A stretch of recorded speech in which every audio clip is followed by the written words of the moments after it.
Folks, Black Star Network is here. Hold no punches! I'm real revolutionary right now. Black power. Support this man, Black media. He makes sure that our stories are told.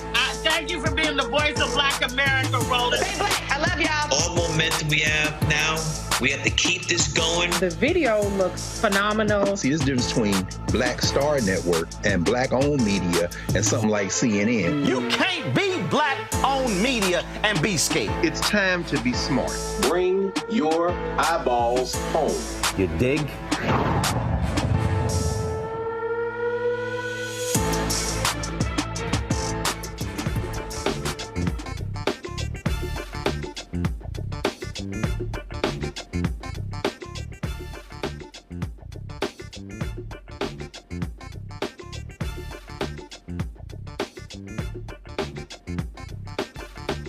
Today is Monday, July 1st, 2024. Coming up on Roland Martin Unfiltered, streaming live on the Black Star Network. The right-wing conservative Supreme Court creates a king in the United States.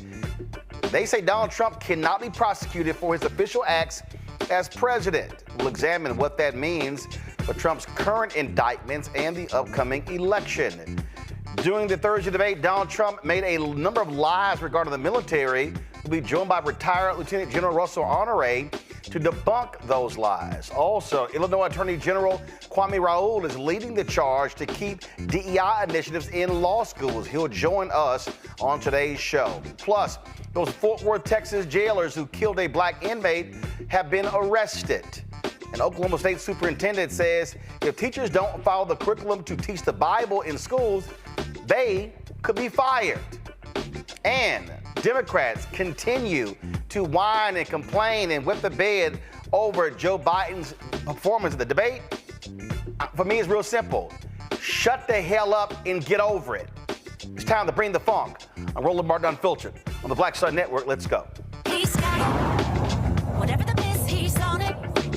Whatever it is, he's got the scoop, the fact, the find. And when it breaks, he's right on time and it's rolling. Best believe he's knowing.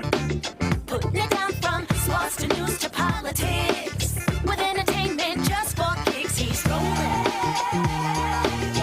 It's on go, roll, y'all. It's Roland Martin, yeah. Rolling with Roland now. He's funk, he's fresh, he's real, the best, you know he's Roland Martin now.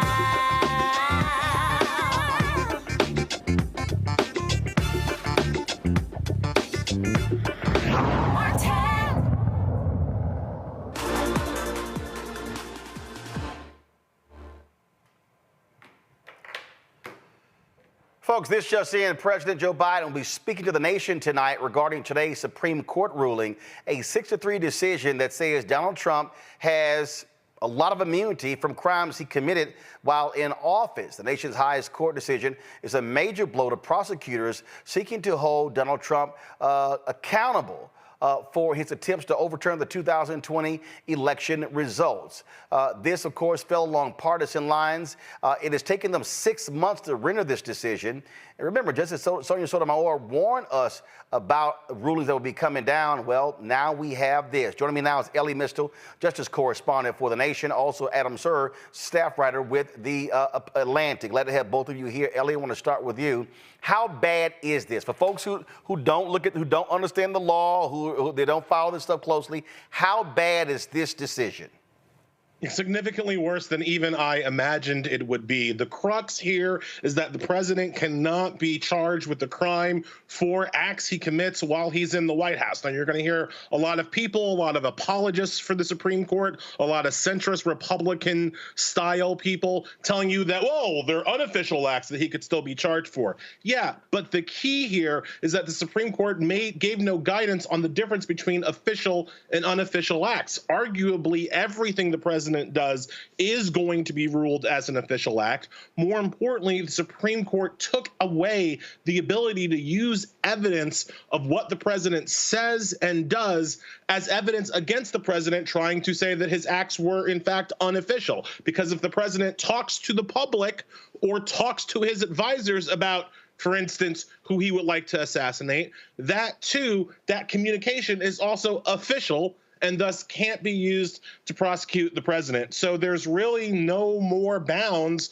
on what the president can do. It's elevated the office of the presidency to a situation where it is truly above the law. The president now has the ability to commit crimes. And again, I'll end there because that's one of the most important legal points. We're not talking about qualified immunity. We're not talking about immunity from civil liability. We're talking about crimes. We're talking about absolute immunity to commit crimes as long as you say committing that crime is part of my job as president of the United States. This is Justice Sotomayor. Anthony, go to my iPad. She says the court effectively creates a law-free zone around the president, upsetting the status quo that has existed since the founding. This new official act's immunity now lies about like a loaded weapon for any president that wishes to place his own interest, his own political survival, or his own financial gain above the interests of the nation. The president of the United States is the most powerful person in the country and possibly the world. When he uses his official powers in any way, under the majority's reasoning, he now will be insulated from criminal prosecution. Orders the Navy's SEAL Team 6 to assassinate a political rival, immune. Organizes a military coup to hold onto power, immune. Take a bribe in exchange for a pardon, immune. Immune, immune, immune. Let the president violate the law. Let him exploit the trappings of his office or personal gain. Let him use his official power for evil ends, because if he knew that he may one day face liability for breaking the law, he might not be as bold and fearless as we would like him to be. That is the majority's message today. That right there sums it all up. This is literally saying this is like if you have a criminal informant and the FBI says you can commit any crime you want to because you're our informant, don't worry about it. We're gonna get you out of it. You're never gonna get arrested. You're never gonna even be prosecuted. Yeah, pretty much. I mean, there are no bounds around this ruling, which I think is the scariest part here, right? Like, you could have look, I thought Trump was going to win at least partially in this case. You could have constructed a ruling that said, well, there are some criminal acts that are clearly so against the nature of lawful proceeding, blah, blah, blah, remanded it back down to the lower court for further review and instruction. Supreme Court did none of that. The Supreme Court, Roberts, writing for the majority in Supreme Court, did none of that, and he simply said that anything that is within his obvious constitutional powers, he has absolute immunity for, and anything largely, that could be arguably said to be an official use of power, well, he has presumptive immunity for that. That is an immunity that no other official in this country has, not a cop, not a meter maid, not a congressperson. Only the president is allowed to commit crime and never, ever be prosecuted for it. He's the only person in the country that's now allowed to do that. So the notion of equal justice under law, that just goes out of the window. Well, I mean, if you look at the history of the United States, we could talk a lot about the history of the Constitution, the text of the Constitution, the framers' intent. But one thing we know that they deliberately were trying not to do was create a king. And here you have the Supreme Court's originalists, the people who supposedly care the most about the history of the Constitution and the framers' intent, saying, actually, if Donald Trump wants to be a king, he can be a king. And I think what we need to understand about this ruling is that we're talking about it in the context of Trump trials, him possibly being prosecuted for what he did in the past. But this is really a forward-looking ruling. It's a ruling that says when Donald Trump is president again, he is allowed to go on the crime spree that we, the justices, the conservative justices of the Supreme Court, want him to go on. We will not stand in his way. He can commit any crime he feels like committing because he is the president. That's what this ruling says. I guess all of these comments here during confirmation hearings don't mean anything. Go to my iPad. Watch this.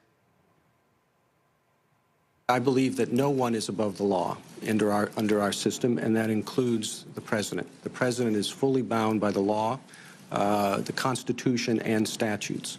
I believe that no one is above the law. That, of course, is John Roberts. Here's Samuel Alito. It's above the law. No person in this country, no matter how high or powerful, is above the law.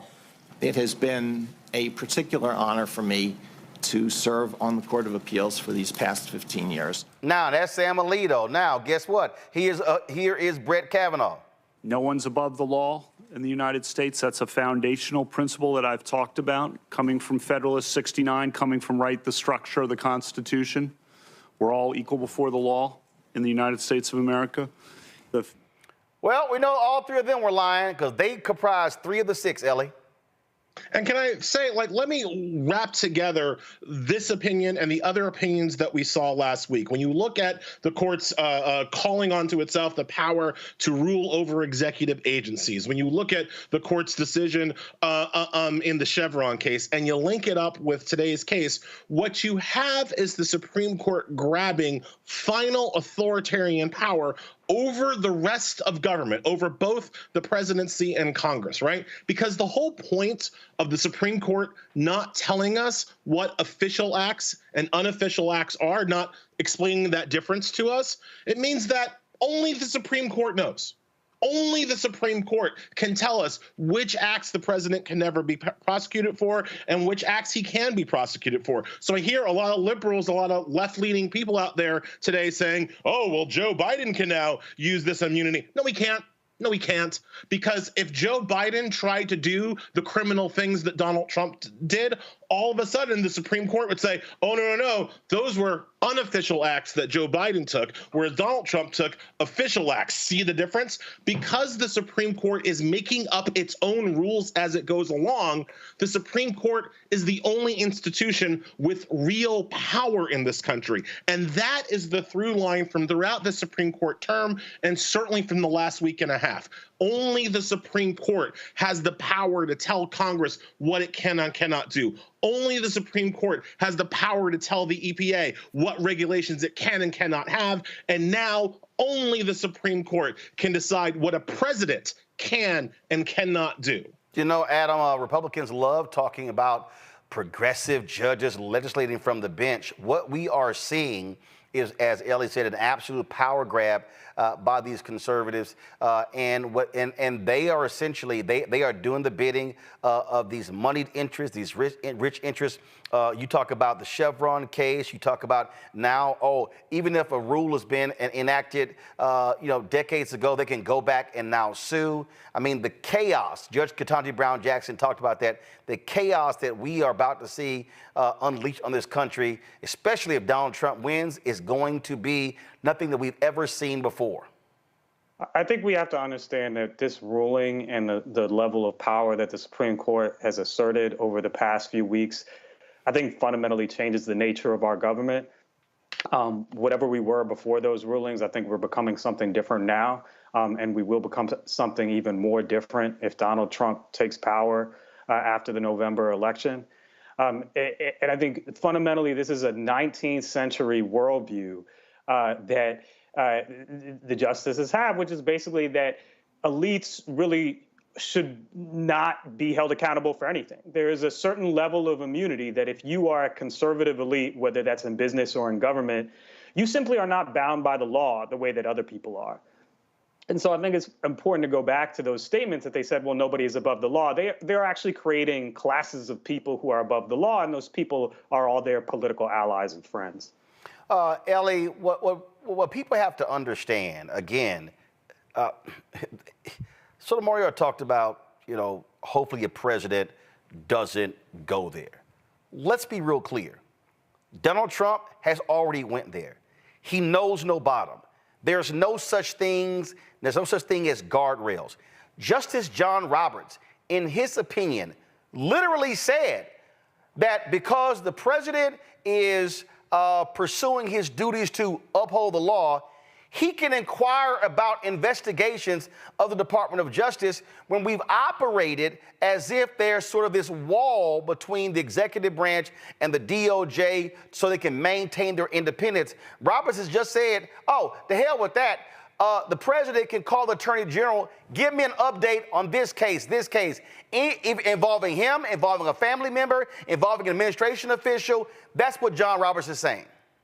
Yeah, he's obliterated the separation, the wall of separation that's supposed to exist between the president and the Justice Department. Democrats are well aware that Joe Biden does not call Merrick Garland up and tell Merrick Garland what to do. But that separation, that's out the window. If Trump gets back in, as he was already doing with Bill Barr and Jeff Sessions and the toilet bowl salesman man, whoever he puts in as Attorney General next, be it Stephen Miller or Mike Davis or some other kind of unreconstructed racist that Trump finds out of 1965 Alabama, it will be a situation where Trump can call that attorney general up every day and instruct him who to prosecute, who to let off. That's, again, the kind of massive power that the president has accrued to himself under this ruling. And to go back to Adam's point, when you talk about the class of elites that Adam is absolutely right that the Supreme Court is creating, let's also not forget the earlier decision last week where the Supreme Court made it okay for people to take bribes, as long as they're called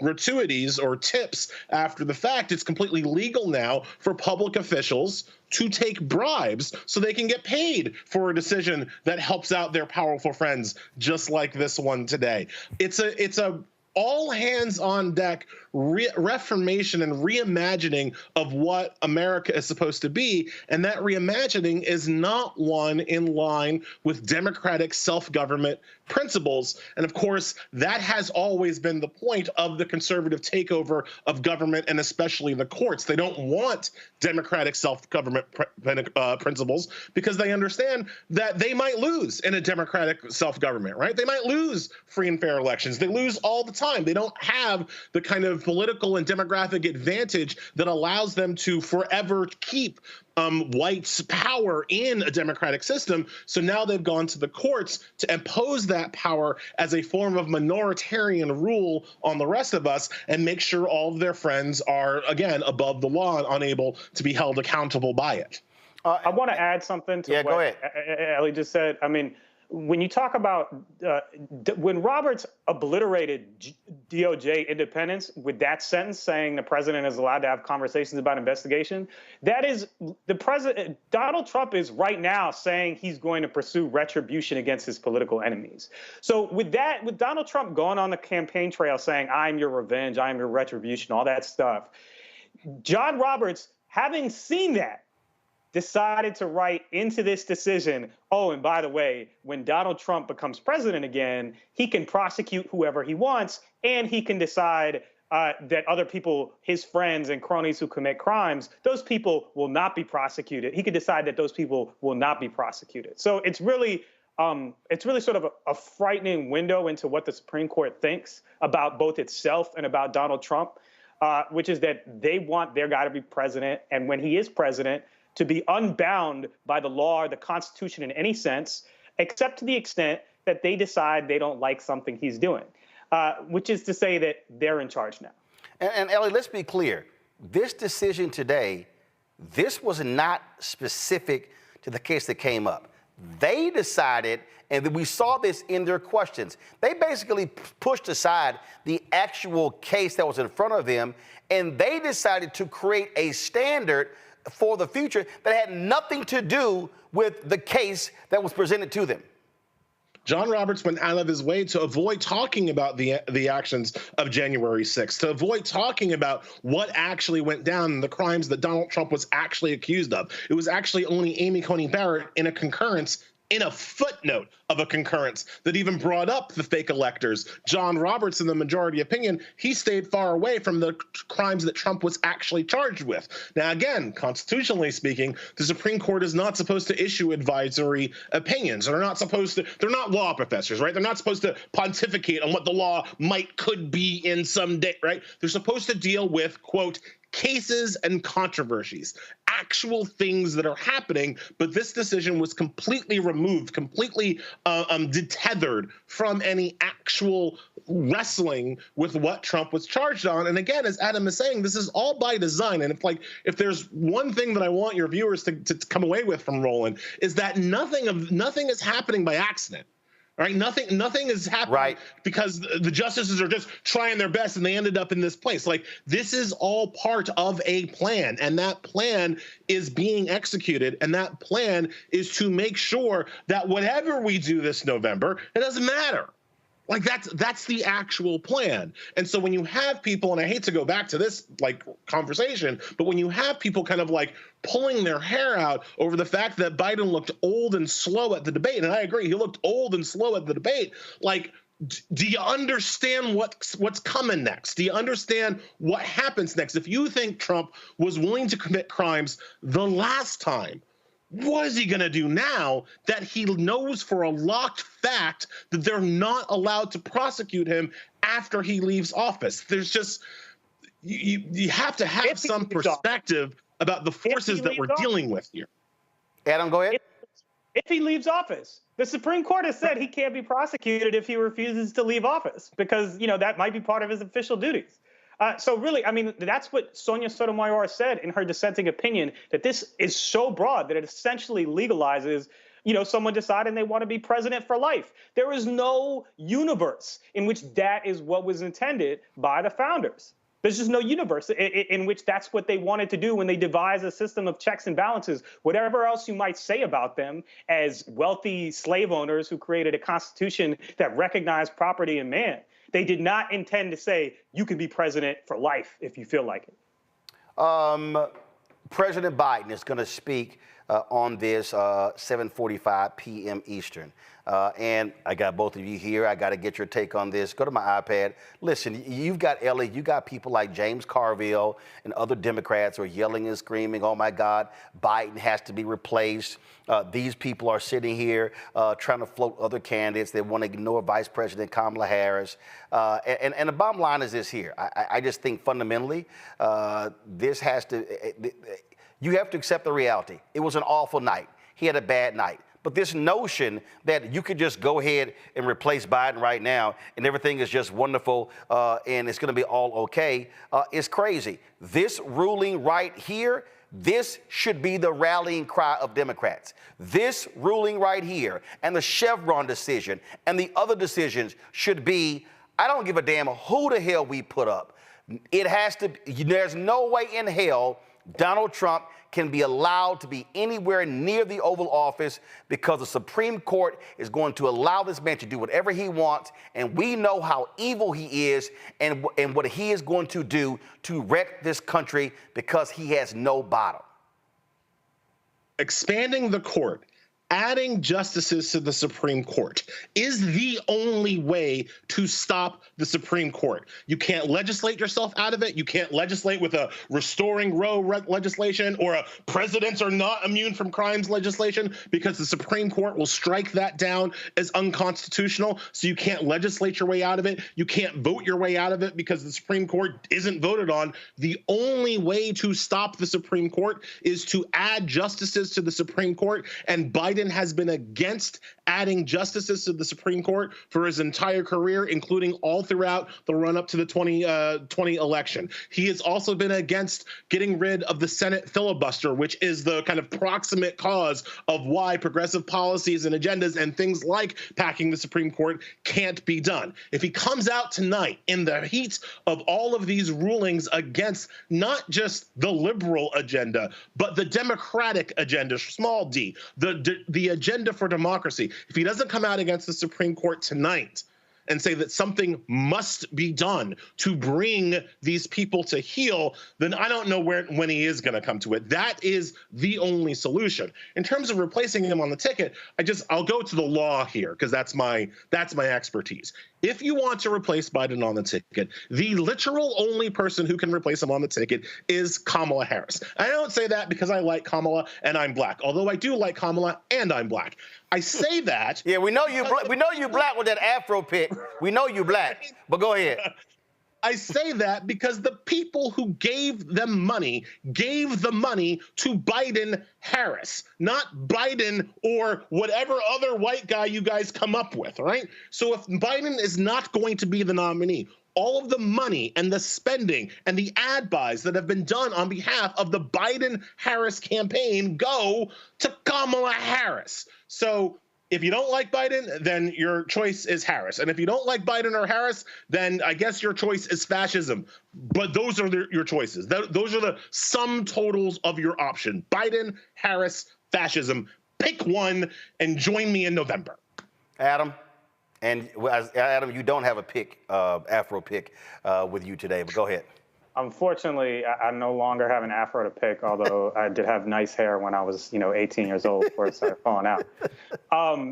But, I mean, obviously he's right. I think the trouble is that if you say that Joe Biden has to step down because he's not, he can't campaign, then I think he really has to resign, because there's no way that he can campaign, but he can discharge the office of the presidency. And I'm not saying, I'm not saying he has to resign. That's not what I'm saying. But I am saying if he chooses not to run, there's no logic that says he can stay in office to do that job, but he's just not up to running a campaign. Now, obviously, the office of the presidency is much more difficult and much more complicated.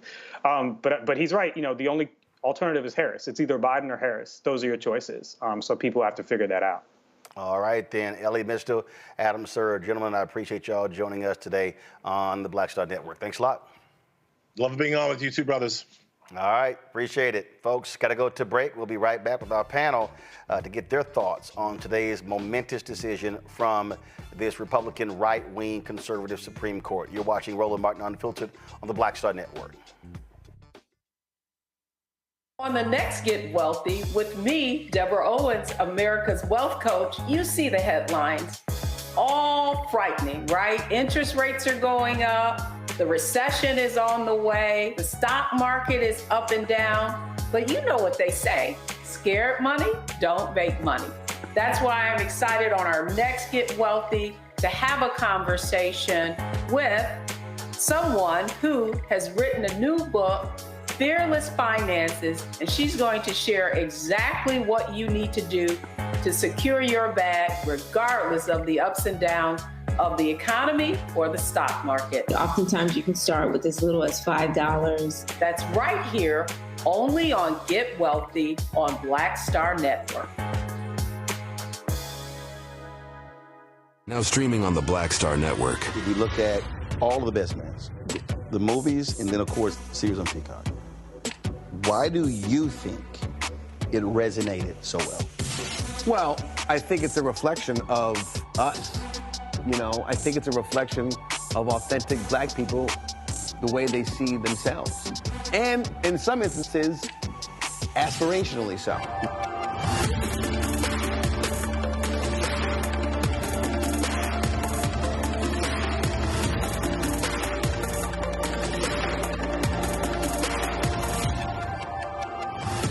What's good, y'all? This is Doug E. Fresh, and you're watching my brother Roland Martin Unfiltered as we go a little something like this. Hit it. It's real.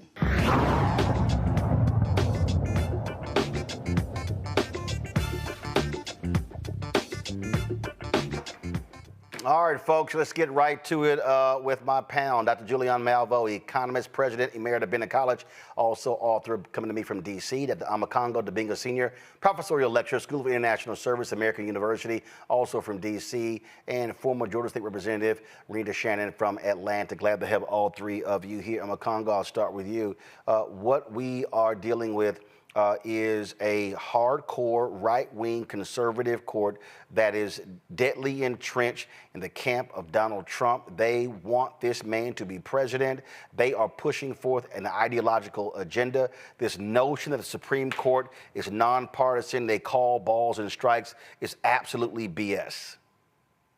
Yeah, and I think we have to be mindful of the fact that this is not an activist court. An activist court tries to enforce the Constitution in their view in some way, shape, or form. This is an extremist court. This is its goal. It's a MAGA court. And their goal is to be in line with Project 2025 and be in line with a man who said that he wants to seek retribution. And they did this with abortion, and they did this with all of the cases, affirmative action, this idea. They always try to go to some pie-in-the-sky theory instead of dealing with what's right in front of them. And it's shady and it's despicable, and we shouldn't be surprised that this has been their MO. And it's like you said right before we went into the break, Roland, now it's like it doesn't even matter. Like, the fight is real. And if it's always been real to us, Black Star Network, all of the panels every day, all of us who vote, Black Voters Matter. But I'm talking about for the rest of the country. Like, if you didn't realize how real this was before, you have to realize this now. The United States can no longer say nobody's above the law. You have to say nobody's above the law except the president. You can no longer say, you know, that we hold these ideas to be self-evident and we believe in institutions. No, you have to say as long as the leaders believe in them too. Because who knew that it would just take one person and say, well, I don't believe in the Constitution, and all of a sudden here we are. We have to get out of this notion that countries that are democratic fall because of military coups and tanks that show up at the president's door. Democracy doesn't die like that. Democracy doesn't die in darkness. Democracy dies right in light of day with regular people every single day, and it starts with people who get complacent and give their rights up to somebody else. That's what happens across the globe. And so we have to be mindful of that every single day, this is what we are experiencing now. And so when it comes down to what happened with Trump and this decision, what are we willing to do, America? Look what's happening in France with their, election results, and look what people are doing all across the world when they are frustrated. Half the world right now, Roland, is voting to be Democratic or dictatorial. And the United States is up right now. What are we going to do with that? Right now, too many of us are standing idly by worrying about a debate when we actually might be able to lose the only democracy, imperfect as it is, that the majority of us have ever known. Renita, people have to understand how critical this election is. The only way to stop Donald Trump and to stop this hardcore right-wing Supreme Court is to vote and make sure Trump is not even anywhere near the Oval Office. He can be beaten. He can be stopped. That will not happen if people are sitting on the couch. Well, in addition to keeping Trump out of the White House, it takes more than that. Like Ellie Mistel said, you are going to have to restack this Supreme Court, and you're going to have to put justices that are actually interested in upholding the Constitution as opposed to writing from the bench their own Constitution. The Supreme Court judges are supposed to be interpreting law, not making law, and far too often for the last couple of years or so, what we've seen is Supreme Court justices that almost feel like they are legislators. Their job is to interpret the law, not to make law. As it relates to their decision today with Donald Trump, at the end of the day, any black person in this country knows that there have always been people above the law. It's nice to say that no one's above the law in this country, but that's just not true. That is something that is aspirational for this country. It's time to actually make that true. We can even see with Donald Trump, even with him not in office, he's been essentially above the law. I don't know anybody else who can walk around with more than 30 felonies and not actually be in jail already. And I don't know very many people who actually think that when it comes to sentencing for the 34 felonies that he's been convicted of, that he will actually go to jail. So for more often than not, we see that wealthy white men in this country, regardless of party affiliation, are above the law. And it's time that we, leaders want folks to have faith in the justice system. This is exactly why people don't have faith in the justice system, because we see that the justice system is willing to twist and turn to support wealthy white men to not hold them accountable. And then when it comes to anyone else who's not a wealthy white man, particularly black and brown folks, you see the justice system bending over backwards to throw us in jail. And that's just where we are. Well, here's the deal, though, Julian. The reality is you cannot increase the Supreme Court if you don't vote. Look, it doesn't happen by happenstance. That has to happen by Congress, which means you got to vote for who you want to be president. You got to vote for folks in the House, and you got to vote for folks in the Senate. And so it just doesn't happen. I remember I was talking to this one guy. He was like, yeah, I ain't voting until we change Electoral College. And I was like, dumbass. You do know you do know that members of Congress have to vote on a constitutional amendment to change the Electoral College. Then it has to go to the states to be ratified, which means you got to vote on the federal and the state level. He was like, oh, I didn't know that. And that's the thing people have to understand. And so this is why exercising the right to vote is critical in November. You cannot decide to sit your ass on the couch. Roland, it's interesting. We stopped teaching civics, made it elective, I don't know, maybe 20 years ago. So your friend Dumbass has a lot of friends who don't understand. It's like some of these ADOS so-called reparations activists who say they're not going to vote till they get reparations. Well, fools, do you think you're going to get reparations if you don't vote? You come up with these cockamamie reasons why you're not going to vote, and really to not vote is to vote to be re-enslaved. That's what it is. And you see it with this opinion. I would ask everybody to read what Justice Sotomayor said, just scathing and brilliant. I want to just read a couple of sentences, if I might. This official act's immunity has no firm grounding in constitutional text, history, or precedent. She goes on to say, history only matters to this court when it is convenient. And you know, in some ways she's referring to Dobbs, but in many other ways she's just talking about how you showed the clips of those folks at their confirmation hearings. All of them should be charged with perjury. But I guess if they were, they probably passed some ruling that they couldn't be held for their perjury because it was part of their official duty to basically hold up the Orange Man. It's so infuriating when you read, first of all, Sotomayor's very precisely reasoned opinion, as opposed to that slop that John Roberts put out there.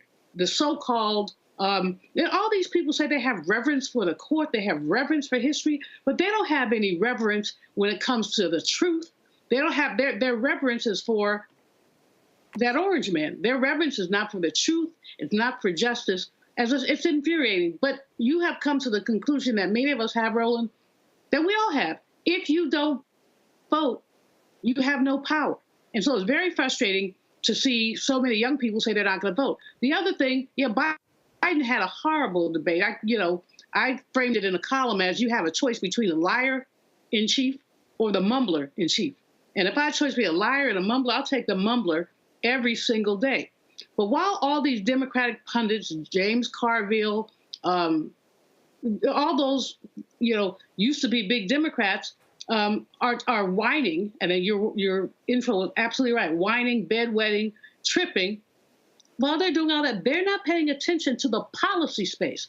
I don't care what Reverend Jackson said years ago. I'd rather see Roosevelt in a wheelchair than Reagan on a horse.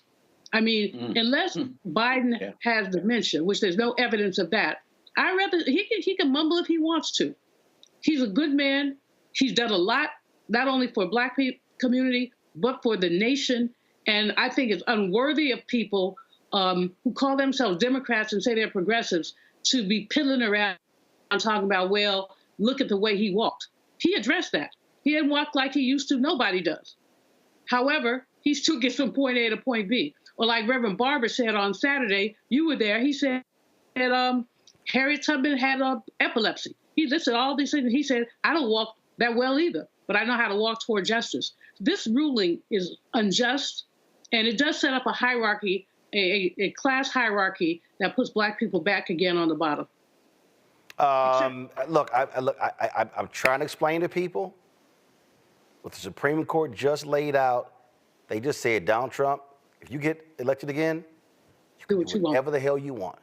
You can do whatever the hell you want, and you won't be prosecuted. If you want to use the IRS to go after your political enemies, go right ahead and call an official act. If you want to use the DOJ to prosecute your enemies, go right ahead. I'm telling everybody who is watching and listening to the sound of my voice, we are going to endure hell if this crazy, deranged fool gets back into the White House. I'm warning y'all right now. It's going to be awful. Going to a break. We come back. We're going to talk about the Democrats crying, whining, talking about you need a whole new nominee. It ain't that simple, folks. So we'll break that down next. Don't forget, support us in what we do, folks. Join our Bring the Fuck fan club. You can see your check and money order to P.O. Box 57196, Washington, D.C., 20037-0196. Cash App is $RM Unfiltered. PayPal, R. Martin Unfiltered. Venmo is RM Unfiltered. Zelle, Roland at RolandSMartin.com. Roland at RolandMartinUnfiltered.com. We'll be right back.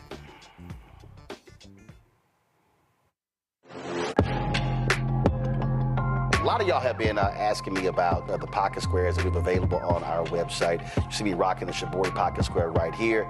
It's all about looking different. Now look, summertime is coming up. Y'all know, I keep trying to tell fellas, change your look, please. You can't wear athletic shoes every damn wear. So if you're putting on linen suits, if you're putting on some summer suits, have a whole different look. The reason I like this particular pocket square, the Shibori, is because it's sort of like a flower. and looks pretty cool here versus the traditional boring silk pocket squares. But also I like being a little different as well. So this is why we have these custom-made feather pocket squares on the website as well. My sister actually designed these after a few years ago. I was in this battle with Steve Harvey at Essence, and I saw this at a St. Jude fundraiser. I saw this feather pocket square, and I said, well, I got some ideas. So I hit her, and she sent me about 30 different ones. And so this completely changes your look. Now, some of you men out there, I had some dudes say, oh, man, I can't wear that. Well, if you ain't got swagger, that's not my problem. But if you're looking for something different to spruce up your look, fellas, ladies, if y'all looking to get your man a good gift, I've run into brothers all across the country with the feather pocket squares saying, see, check mine out. And so it's always good to see them. And so this is what you do. Go to RolandSmartin.com/pocket squares. You can order Shibori pocket squares or the custom-made pocket squares. Now, for the Shiboris, we're out of a lot of the different colors, and I think we're down to about 200 or 300. So you want to get your order in as soon as you can, because here's what happened. I got these several years ago, and the Japanese company signed a deal with another company, and I bought them before they signed that deal, and so I can't get access to any more from the company in Japan that makes them. And so get yours now. So come summertime, when I see y'all at Essence, y'all could be looking fly with the Shibori pocket square or the custom-made pocket square. Again, RolandSmartin.com/pocket squares. Go there now.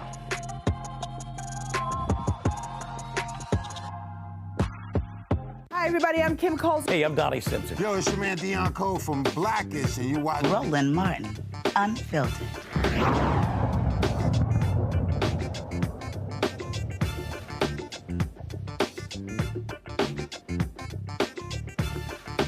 All right, folks, Democrats have been wetting the bed, really upset with what took place on Thursday's debate, President Joe Biden's performance. Even he admitted the next day in Raleigh, North Carolina, that he was not sharp, was not good. And so you're going to now, they're reporting that yesterday the Biden family met at Camp David for a pre-arranged photo with Annie Leibovitz, and boy, they were really ticked off with a lot of his advisors wanting them to resign. Anita Dunn, Bob Bauer, as well as his longtime aide, Ron Klain. No indication the president is going to fire any of them, or they're going to actually resign as well. But this campaign, as well as President Biden, is under intense pressure to determine whether he is going to move forward. The reality is he is going to have to make the decision. Now, he stepped forward and already made clear that he is not stepping down. But then you have folks like James Carville, other folks, donors were on a call yesterday, and they were whining, complaining, some of them saying they wanted their donations back as a result of this. And so it's a whole lot of back and forth that we have been seeing, have been hearing when it comes to this election. And so the question is, what do you do? What actually happens? How do you move forward? Do Democrats go ahead and say, we're going to stick with President Joe Biden, he is going to be our nominee, or are they going to consider pushing him to step down, resign, and leave? And so it has been just a lot of discussion back and forth. And I saw a tweet over the weekend from retired General Russel Honoré that I got a pretty good kick out of. He was basically just telling these Democrats, shut the hell up and get your game face on and focus on the task at hand. I'm gonna see if I can pull the tweet up. And if you guys go ahead and pull it up. This is right here where he laid out, please stop pissing on yourself. And he went on and on and on, laying this whole thing out in terms of what Democrats should be doing.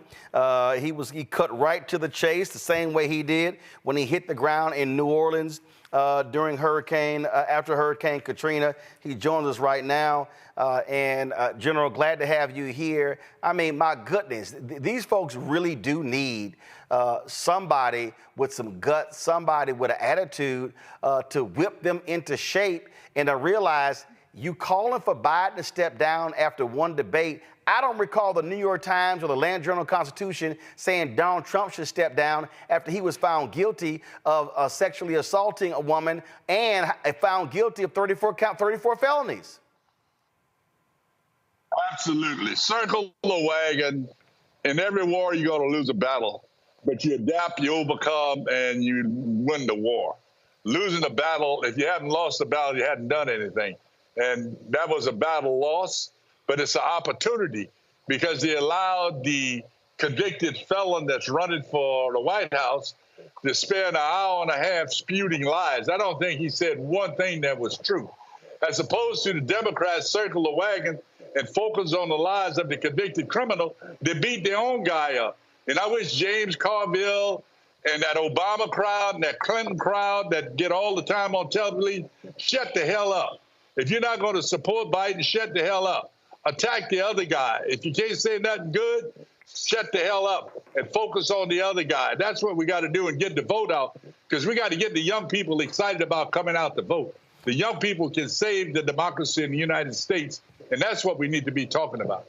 Now, General, I've never served in the military because I don't do well taking orders. But when it comes to debating, when it comes to being on the offensive, I am a firm believer of attack, attack, attack. And that's exactly what you're saying here.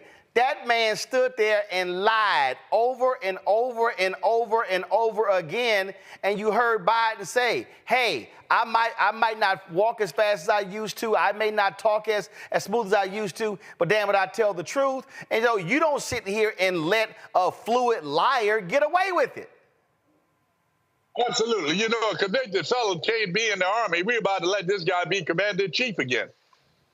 If we let these talking folks who are on TV now beating their own guy up, beat the other guy up. I mean, experienced politicians have said this throughout the year. Don't talk about your own team, talk about the other guy.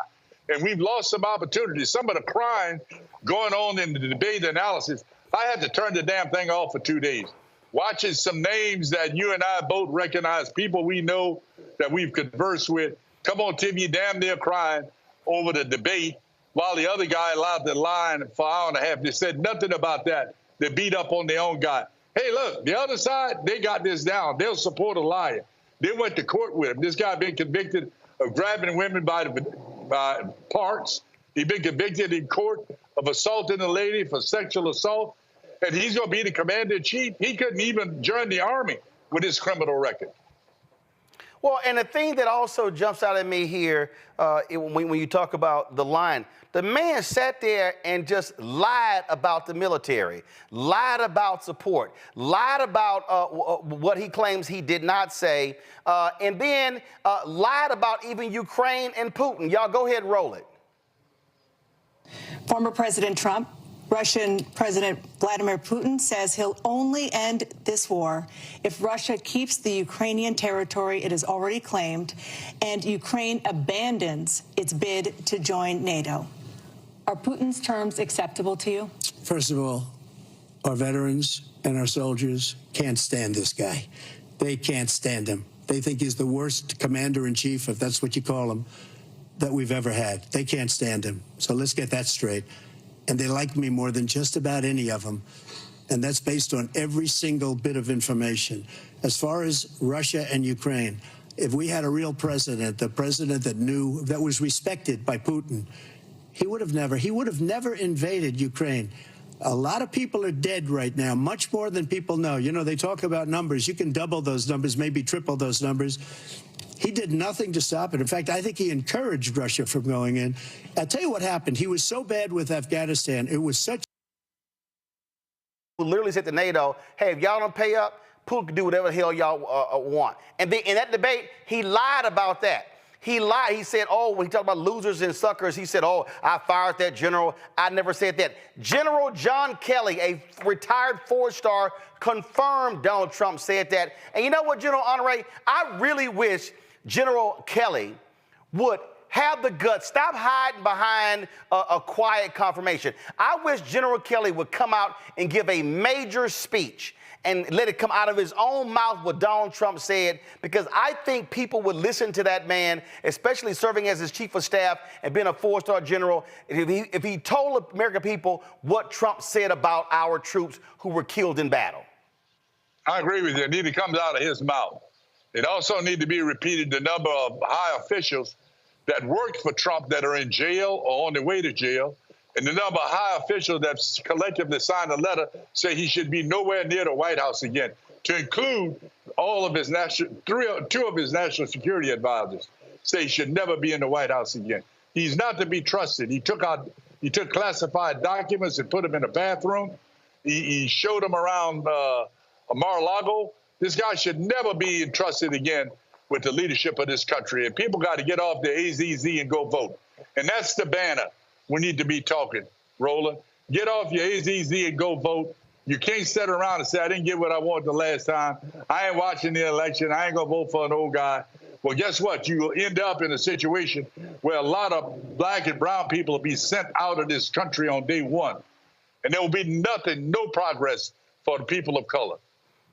I'd be curious, General, have you volunteered or have they reached out to you? I would love to see you do something with Vice President Kamala Harris in North Carolina, in Virginia, places where we have battleground states where you got significant veteran presence, or even something, she's doing a lot of conversations with black men, because what I believe is it's great having actors and comedians, but I just think you got to have some folk who are speaking a different way in some of these conversations. So I'm just curious, have you expressed interest in doing anything like that, or what you want to? Well, they got my address. They know how to get a hold of me. But remember, they trust fellow politicos, people that have run campaigns. And if you hadn't run a campaign, you have no voice. The other side used their public servants quite effectively in the last election. But they got my address, they know my phone number, and we'll get it done if I'm asked. But American people, just please repeat to all our Gen Z young people that's going to be voting for the first time, please get out the vote, take somebody with you, double your impact. We can defeat this criminal and keep him out of the White House, because he will destroy this country. He's already got a plan to do it, the 2025 plan, and it will destroy this country. Well, I'll give you a perfect example of the lies. How many times have we heard Donald Trump lie? He did it in the debate again. How many times have we heard him take credit for a bill that Obama signed? It's the Veterans Access to Care Through Choice. It was signed in 2014, and how many times has Trump, in fact, I'm going to play this here. I mean, listen to this right here. And people are waiting on line for a week, 2 weeks, a month, 3 months. And I made a deal with Congress. I had to get it through Congress that anybody that has to wait more than 24 hours goes outside, goes to a local doctor, we pay the bill, they get themselves fixed up, and it worked. And people are waiting on. That's a lie. That's a lie, because this right here, this Obama signing the bill. President and Commander-in-Chief, and I have no greater privilege than the chance to help make sure that our country keeps the promises that we've made to everybody who signs up to serve. And as long as I hold this office, we're going to spend each and every day working to do right by you and your families. I'm grateful to you. God bless you. God bless America. With that, I am going to sign this bill. Thank you very much, everybody. I mean, this is literally, go back to it. This is literally Obama signing the bill that Trump has, for the last 7.5 years, claimed that he got passed. The man, I keep saying, the man will lie about a lie. Yeah, if his mouth's moving, he's lying. I can just tell you that. He's a lying criminal, is what he is. And I hope our members of Congress get their big pants on and come out and support their candidate and stop talking about what didn't happen at the debate and talk about this lying criminal that's trying to get back in the White House that will destroy our democracy. Look what he's done with this Supreme Court. Look what they did today. They basically told him he could do anything he wants. He literally could go down the street and shoot somebody. He literally could take SEAL Team 6 and go shoot somebody. Well, what happens right now? What the hell's going on in the country? That the President of the United States could order somebody eliminated? And the Supreme Court think that's okay? What the hell's going on? That court need to go away, and the only way it's going to go away is we got to win the House, the Senate, and the White House. People need to understand that. They're going after health care. They're going after women's health care. They're going to go after abortion pills, and they're going to eliminate people's right to vote. You watch what I'm telling you. We've got to defeat this criminal in the next election, and we got to win the House and the Senate. Don't forget to pick your candidates for the House and the Senate and vote for them, and take somebody with you when you go vote. All right, then. Well, General, I'm going to pass that note on to the Vice President's office, because I really think, again, if they want to have some real voices out there talking to veterans, talking to the military community, talking to black men, that you are somebody that will be a strong voice, because listen, this is all hands on deck. We can't take one day off between now and Election Day. We see the evil that's before our very eyes, and we cannot be silent to act like we can just coast. No, we can't assume anything. The best way to ensure Donald Trump never gets near the Oval Office is to hand him another L in November.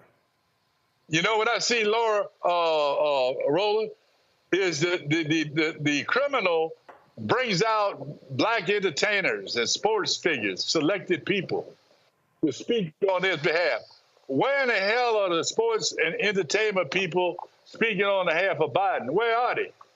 Where's Oprah and them? Where they at? Great point. Great point. And you can't be waiting until October and November. You got to be doing it now. Absolutely. Good job, Roland. Keep up the message. All right, General Honoré, we appreciate it. Thanks a lot. I'm here. Get off your AZZ and vote. Yes, indeed. Let's go to my panel here. Listen, Renita, this is not that difficult. General just said it. You circle the wagons. Republicans have been circling the wagon. Okay, they know what they got. They know he a liar. They know he's a doggone thug in chief, but they want that power. And so Democrats are walking around like a bunch of punk asses. Oh my God, okay, he's too old. Trump been out there lying, mumbling stuff. Donald Trump actually stood out there and said, matter of fact, let me see if I can find it. Donald Trump actually said at one of these rallies that he got the vote of comedian Joan Rivers. Well, that's a little hard, because Joan Rivers died in 2014. So I don't know how in the hell she actually voted. Matter of fact, that was an audio interview. Listen to this. Joan said she was a Republican. Did you know that? I thought she might have been a Republican. Yeah. I know one thing, she voted for me, according to what she said. How in the hell she voted for your ass when she was dead?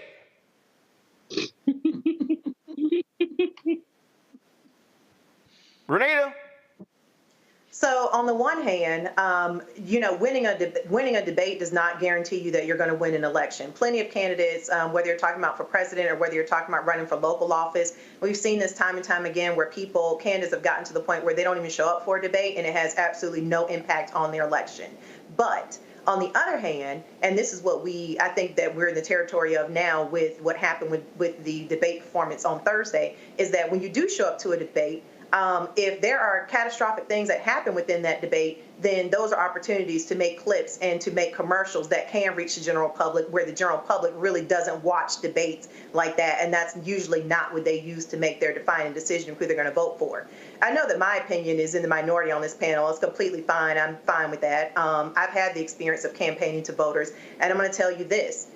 Saying that this is about backbone or people whining or anything like that is just not helpful. The worst thing that Democrats can do right now is dismiss people's concerns. At the end of the day, every voter has their own metric of what they're going to use to decide who to vote for. And so people are, alarmed right now because they understand that the average voter out there who we need as Democrats to show up and vote are not people who are going to take a lot of time to do fancy calculations about, well, you see, this is with the Supreme Court. We need this, we need that. They are going to go with their visceral reaction of whether or not they want to vote. So I think that there are pros or cons, whether or not they want to vote for Biden, because again, this is not a choice between Trump and Biden. That's the old way of thinking about elections. This is a choice about people voting or not voting, and that's a decision that every voter makes. At the end of the day, we have to listen to what people are saying. There are pros and cons, whether there's pros and cons to keeping Biden, there's pros and cons to trying to get another nominee. I think what the Democrats need to do, which is what they have not done for some time now, at least a decade, is actually go and deal with people's concerns head on. If people are saying that they don't feel confident that he can handle the job after Thursday night's debate, do not dismiss those concerns. You've got to deal with them. Because I'll tell you this, telling people that they have to vote and this is the way that they should make their decision, that doesn't make people actually vote. Voters are happy to stay home, and we will be upset, but they will not. And so at the end of the day, we can only decide what it is that we're going to use as far as how we decide who to vote for in our minds. But everybody always has a different way. Every voter has their own metrics that they're going to use to vote. And people are not going to go through whether or not they think he clinically has dementia. It's going to be that gut feeling. It's always been that way. Even look at when you go back when Nixon ran the first time against JFK, he didn't wear makeup at one of the debates they had. It was one of the first televised debates in history. And JFK ended up winning that cycle. And a lot of people attribute it back to Nixon looking tired. Well, let's be real clear. Let's be real clear. JFK also won because his daddy bought some votes. Right, but that debate was central to. No. I understand the debate, but here's the reality. They should not. Don't just dismiss concerns. No, but here's the deal. But no. I'm not dismissing concerns. I'm looking at what's sitting before us. And what's sitting before us is this. It's July 1st. First, all this talk about Whitmer, Newsom, Shapiro. Here's the problem. There's $220 million has been raised by the Biden-Harris campaign. That money can't go to anybody else. A small portion of that went to the DNC. Now, you got the people in the party, all of these people who are talking about replacing Biden, none of them are saying, let's make it Vice President Kamala Harris. And so you now got to get over that particular issue of the people saying, hey, let's replace the entire ticket and pull her off. Let's see how black folks feel about that. But let's say Harris is let's say, okay, he does step down. Harris is a nominee. Can't be Newsom, both are from California. Can't be Whitmer, America ain't gonna go for two women on the ticket. Can't be Westmore, they damn sure didn't go for two black people on the ticket. So now the question is, what are you now left with? And so all of those are factors here. And the reason why I call it bedwetting or whining, I'm also looking at how the opposition responds. The New York Times, Julian, never did an editorial calling for Donald Trump to step down after he was convicted. But they called for Biden to step down after one debate.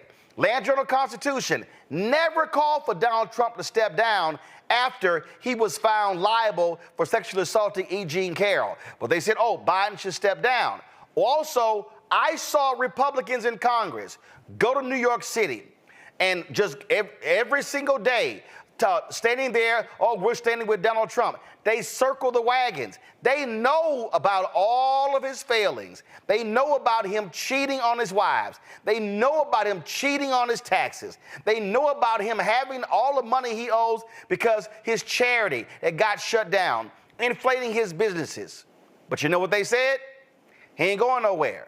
And so again, I believe what we're seeing here, Democrats love to play by a set of rules that nobody else is playing by. And so if I'm assessing what I'm looking at, what are my options? The reality is you ain't got that many options. And so the option likely is roll with the one that brung you. Because otherwise you actually think, oh, taking Biden and Harris off and putting somebody else in and then they running in a sprint for 2 months and you think you're gonna win?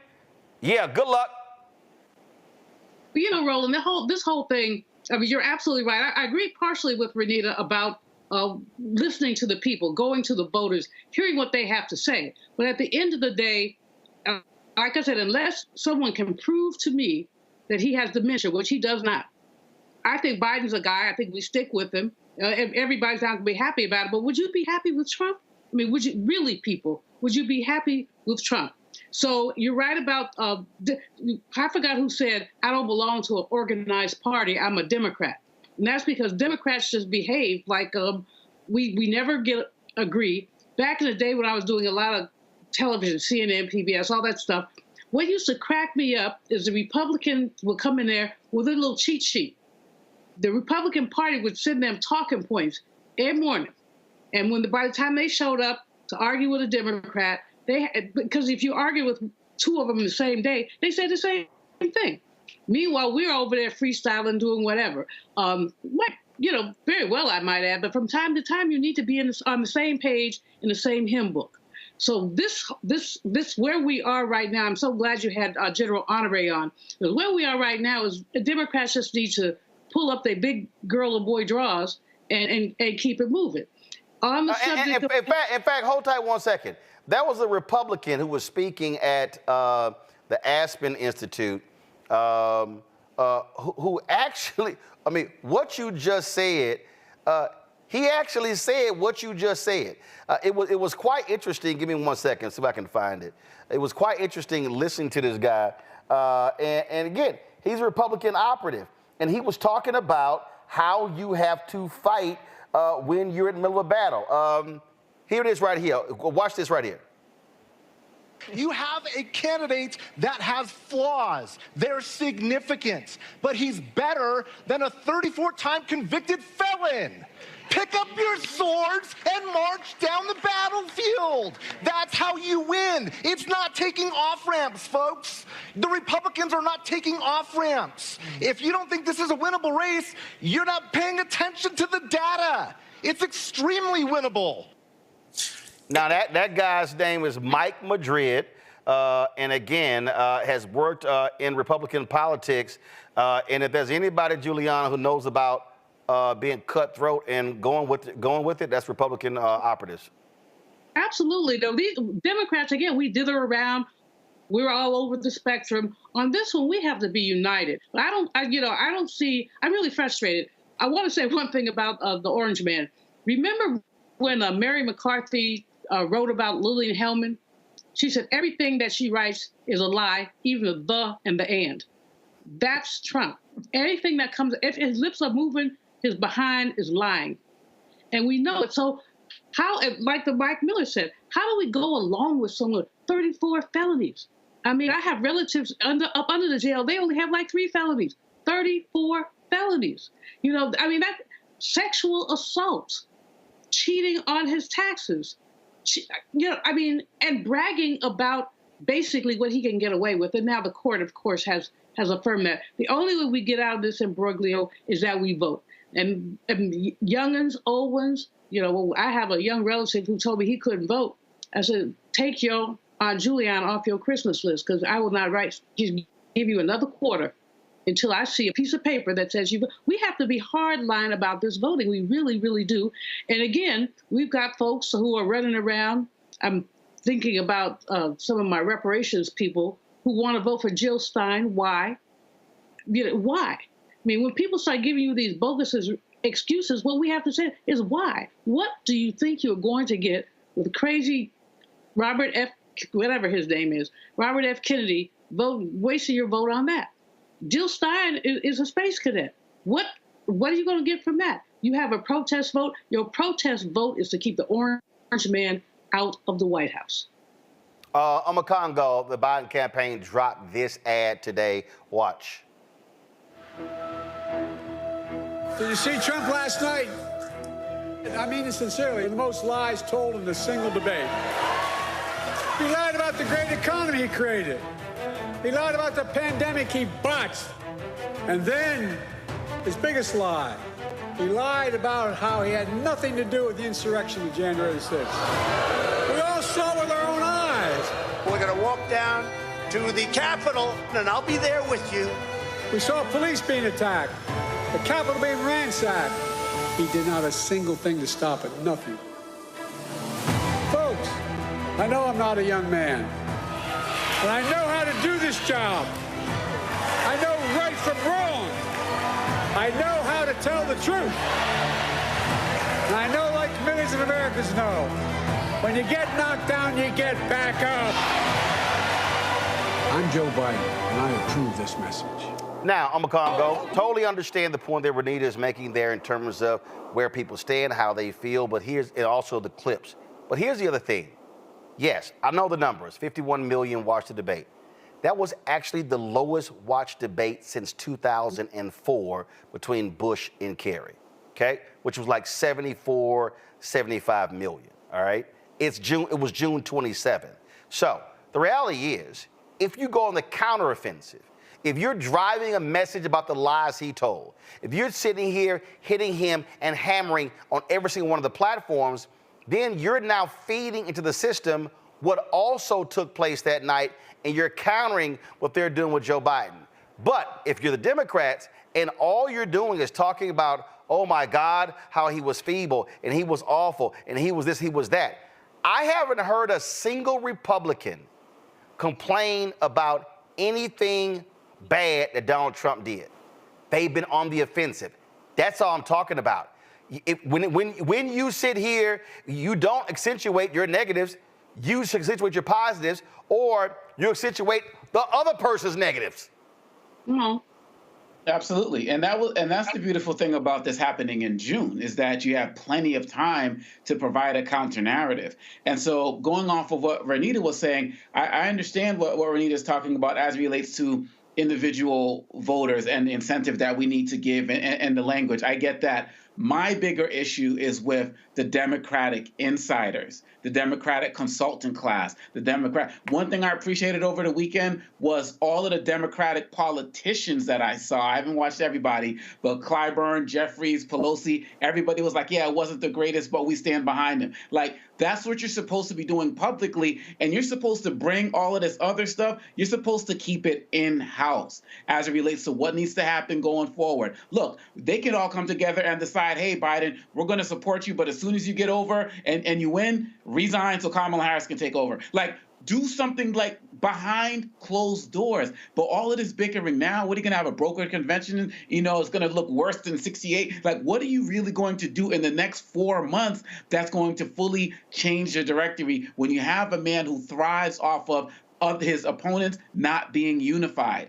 And that's what Democrats need to do. I'm not saying this whole thing about shut up. I'm saying be mindful of where you're putting out your concerns. You got Biden's number. And that's probably why his family wanted so many of these guys to resign. And to be quite honest, Biden shouldn't even have called for a debate in the first place, because he elevated Trump on some level. Why are you debating a convicted felon? But the point of the matter is, if we want to win in November, there needs to be more closed door meetings, more closed door conversations, and more organizing towards winning this election. Biden is worthy of all the critique, but like you said, Republicans don't care. Republicans don't need to fall in love. They just need to fall in line. And you got Byron Donalds out there doing this, cigars in Congress and convicts and cognac, whatever the hell he's doing, trying to imitate Club Shay Shay and all of this other type of stuff, trying to get this vote and that vote. All they need to do is pick away at different parts of our constituencies, and that's all it's going to take for Trump to get over. And so I'm saying the Democratic consulting class and other influential people need to be more organized that way. And lastly, shout out to Taraji P. Henson, who actually did what Russel Honoré was talking about and used her Black celebrity status to call out the importance of voting for Joe Biden and against Project 2025 and all of this other stuff at the BET Awards. My focus is real simple. Take his ass out at the ballot box. There's no other option. I got to go to a break. We come back. We could talk with Attorney General of Illinois, Kwame Raoul. He is standing up against these Republican attorney generals and fighting for DEI programs. He joins me next on the Black Star Network. Back in a moment. Next on the Black Table with me, Greg Carr. Dr. Gerald Honore, a man regarded by many as the most important historian of our time. He provides us a history lesson I'm betting you've never heard before. Texas enslavers who planned to continue the conflict even after Appomattox, even after the formal surrender of Robert E. Lee. Dr. Horne talks about his new book, The Counter-Revolution of 1836, Texas, Slavery, and Jim Crow, and the Roots of U.S. Fascism. You do not want to miss this conversation. Only on the Black Table, right here on the Black Star Network.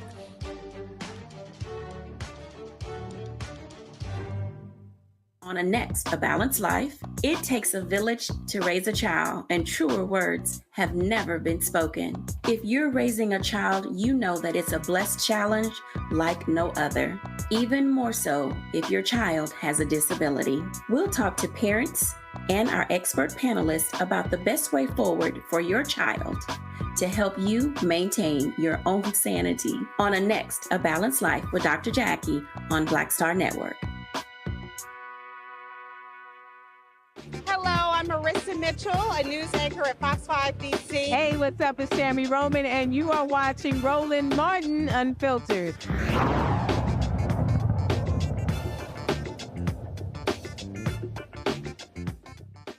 When the Supreme Court ruled against affirmative action in colleges and admissions, Republican attorney generals, what they decided to do was attack these programs all across the country, sending letters to various law firms saying that their programs were unconstitutional. Well, now you have progressive attorney generals who say that the American Bar Association's standard on diversity and inclusion is important and must be upheld. Illinois State Attorney General Kwame Raoul and 19 state attorneys generals are publicly supporting DEI programs. He joins us now from Chicago. Glad to have you here, AG Raoul. I mean, finally this is happening. You know, I keep talking about going on the offense, and it was pissing me off, you know, after this when Senator Tom Cotton decided on his own to send a letter. And I remember I was in a session during the Congressional Black Caucus with Senator Cory Booker and Senator Warnock. I said, damn it, send your own letter. I said, let's have these Democratic attorney generals go on the offensive. I said, let's stop playing defense and fight for stuff like DEI programs.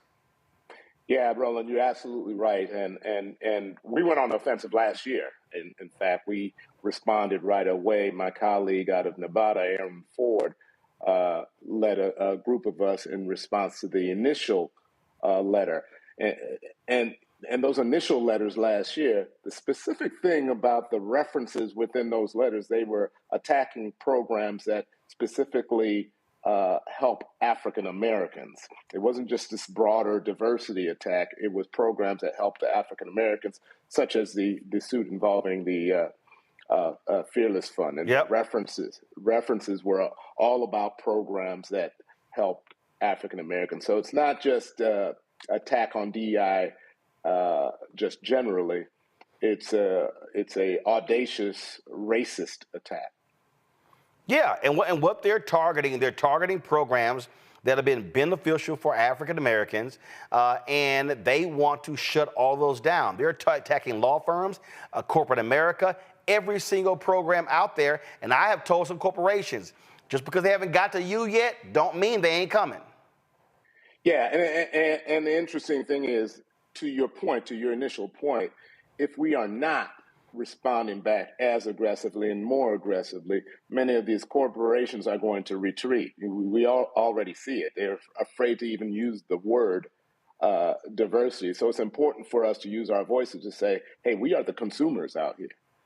We are the consumers out here, and we expect the boardrooms, we expect the executive offices, and we expect employees at large to reflect the diversity of our overall American population. And we want the halls of education opportunity to look the same as well. And so where the ABA stands up and has a standard that doesn't say you have to make race-based admissions decisions, but says you have to have a concrete commitment to diversity, that does not violate SFFA v. Harvard in any way. And so this attempt to intimidate the ABA in its accreditation process towards having them have institutions that commit themselves to diversity should not be tolerated. Well, you make a great point there, and that is, if these corporations, look, they run scared. Okay, they're scared of sitting here. There was one company. Man, I forgot. It was some. I don't know if it was a fishing company or a lumber company or something. And so these Republicans started attacking them, saying they're going to launch a boycott, and they shut down all of their DEI programs. And we saw how they attacked Target over LGBTQ items that were on display. And so, this is what they're doing. And so folks are running for cover. And so therefore, when you run for cover, it's like you got to give folks cover. You got to fight back. That's right. And so one of the things that we've historically done, you were once in Chicago, and when I was in the state Senate, we called on the pension funds that many black folks and brown folks pay into to make sure they have the financial services companies reflect the population of the folks who were putting their money into these pension funds. And it had a dramatic effect because we had annual hearings, we were asking questions, we were asking for numbers, and we can't stop doing that. We have to continue to be aggressive with regards to this call for inclusion. Otherwise, we're not going to be included in the American dream. Questions for the panel. Julian, you first. First of all, thanks for your work, Brother Man, Hashan. Appreciate your work in Illinois. Many folks have gone after DEI programs, and this Ed Blum, who seems to be at the forefront of all this, what can you all say so that those of us who are not attorneys, what can the rest of us do to support the work that you're doing and to basically repel the work that Mr. Blum is doing? Well, I think part of it is we have to continue, because we're all consumers, we have to continue to ask questions. Ask questions about who's in your boardroom. Ask questions about who comprises your executive leadership team. Ask questions about how many people of color do you have working? How many companies are you contracting with that are minority owned? There's a power in asking a question that doesn't call for a racial mandate, but by asking the questions and by saying that, hey, we are consumers, we spend money like anybody else, and we expect to see ourselves reflected in the companies that we invest in and we buy products and services from. Thank you. Omakongo.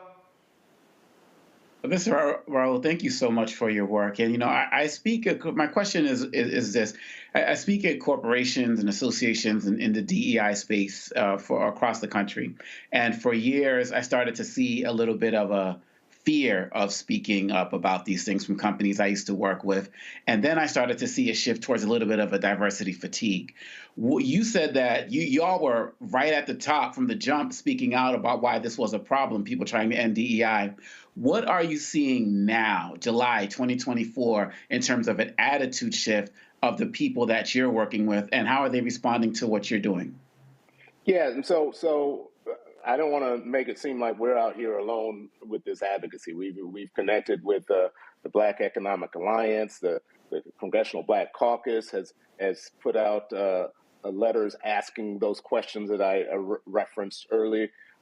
So there's a willingness for folks to speak out, and there's some corporate representatives as well who have said we are not retreating. Now, I'm not going to tell these corporations, because I wasn't happy with the decision in FFA v. Harvard, and I'm not naive about, we've seen the Supreme Court's decisions over the last week, including today.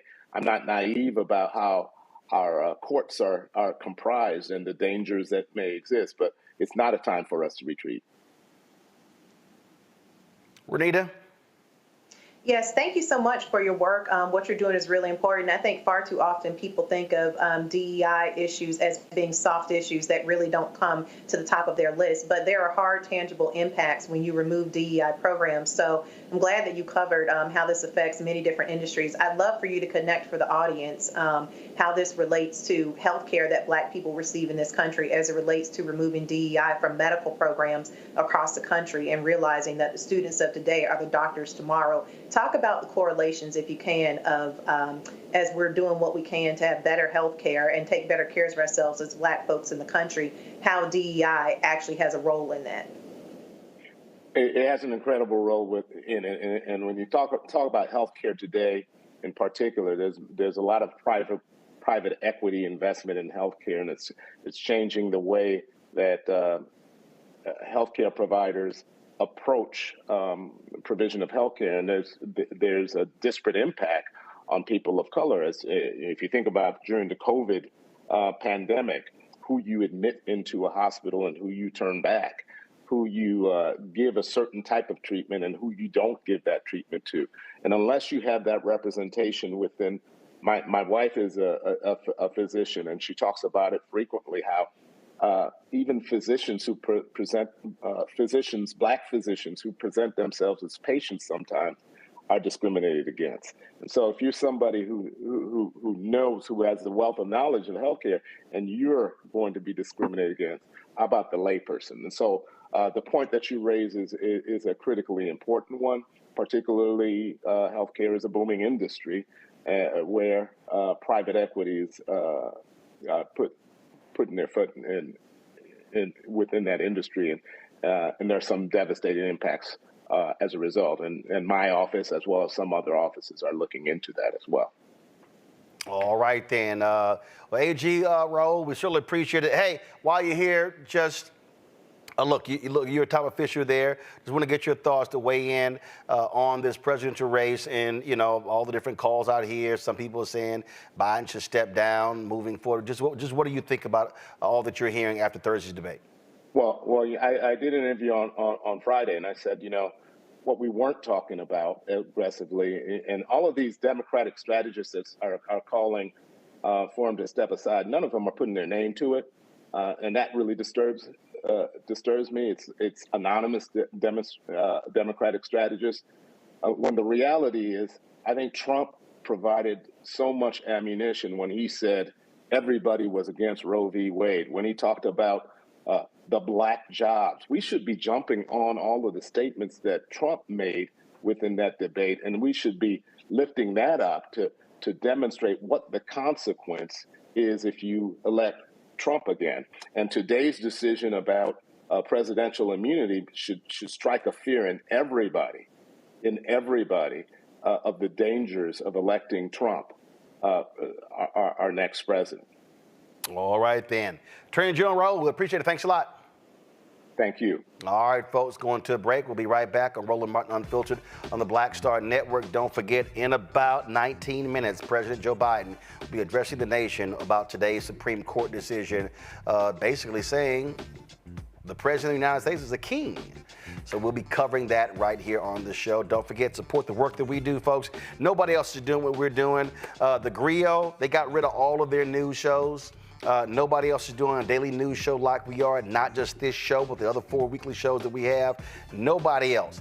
We were the only black-owned media outlet. We were the only, other than Pacifica Radio, we were the only national media outlet that was there on Saturday, the Poor People's Campaign Mass Assembly, where thousands were there. We broadcast live from there as well.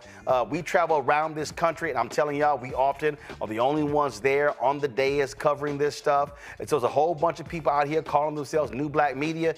They ain't never on the ground covering these events. We are. So when you support us with your resources, trust me, we're doing the good work with our staff.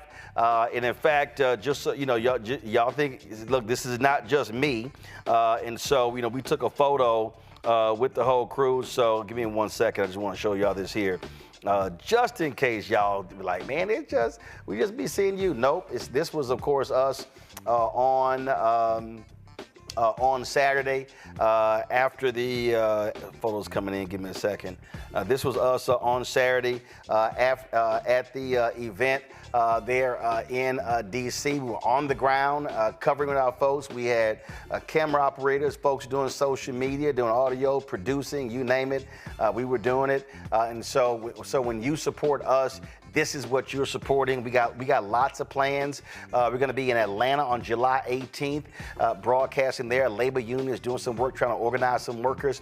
I just got word of the vice president when so I got to go to Dallas. First of all, I go to Ethiopia tomorrow.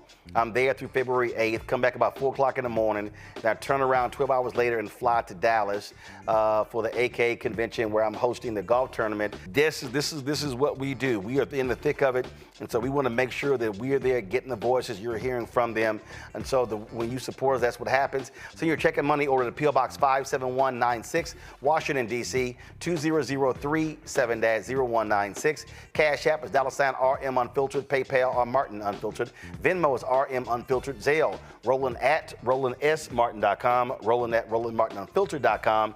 Download the Black Star Network app. Apple phone, Android phone, Apple TV, Android TV, Roku, Amazon Fire TV, Xbox One, Samsung Smart TV. We'll be right back.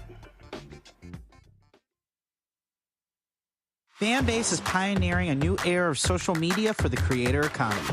This next generation social media app with over 600,000 users is raising $17 million, and now is your chance to invest. For details on how to invest, visit startengine.com/fanbase or scan the QR code. Another way we're giving you the freedom to be you without limits. Now streaming on the Black Star Network. It was my junior year at Georgetown, and Spike calls me and he says, Malcolm, what are you doing next year? So, graduating, you know. He said, take a year off, work on Malcolm X. I said, okay. But first of all, for the folks who don't know, Spike is my cousin. Spike is my cousin. Just for the person watching, like, how the hell is Spike just gonna tell you that it's true? It's true.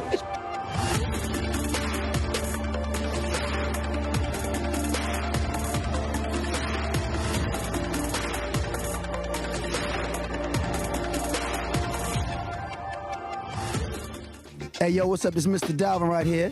What's up? This is KC. Sitting here representing the JODECI, that's Jodeci, right here on Roland Martin Unfiltered.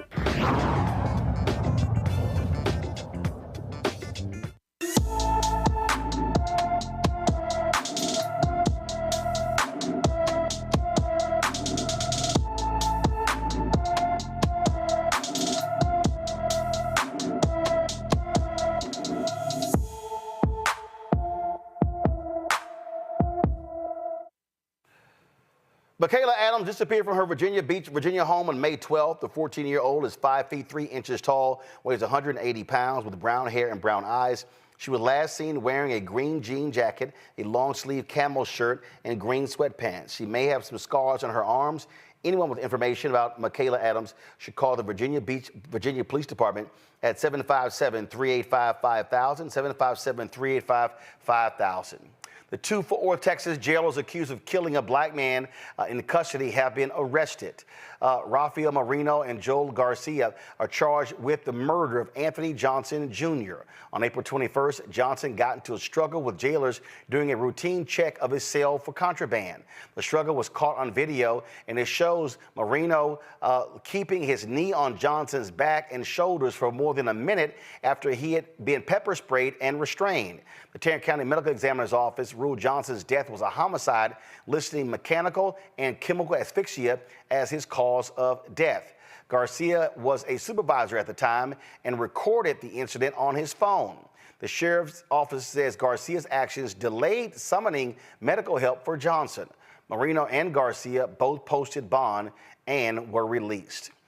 The Texas highest criminal court says Governor Greg Abbott's pardon of a convicted murderer is constitutional. Travis County DA Jose Garza challenged the governor's pardon of Daniel Perry, a former Army sergeant who was convicted of murdering a Black Lives Matter protester in July 2020. Garza asked the Court of Criminal Appeals to review Abbott's pardon, arguing it ran afoul of the Texas Constitution. The court rejected that challenge. Perry was sentenced to 25 years in 2023 for killing Air Force veteran Garrett Foster. Perry, who was driving for Uber at the time, went into a planned protest downtown, got into an altercation with Foster, and shot him multiple times. Both men were armed and legally carrying their weapons under Texas law.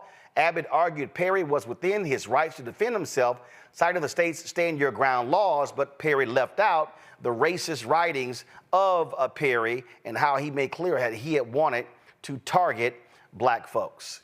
Let's go to Georgia, where a federal judge has temporarily blocked parts of a Georgia law restricting organizations from helping people pay bail so they can be released while their criminal cases are pending. U.S. District Judge Victoria Calvert issued the 14-day stay on Section 4 of Senate Bill 63 to give both sides in the lawsuit time to argue over whether it should be stopped for the duration of the lawsuit.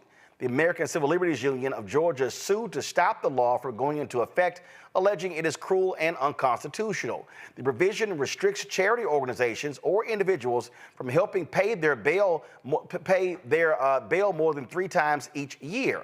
Well, last month, we told you about the Bail Project, a national nonprofit that helps thousands of low-income people post bond.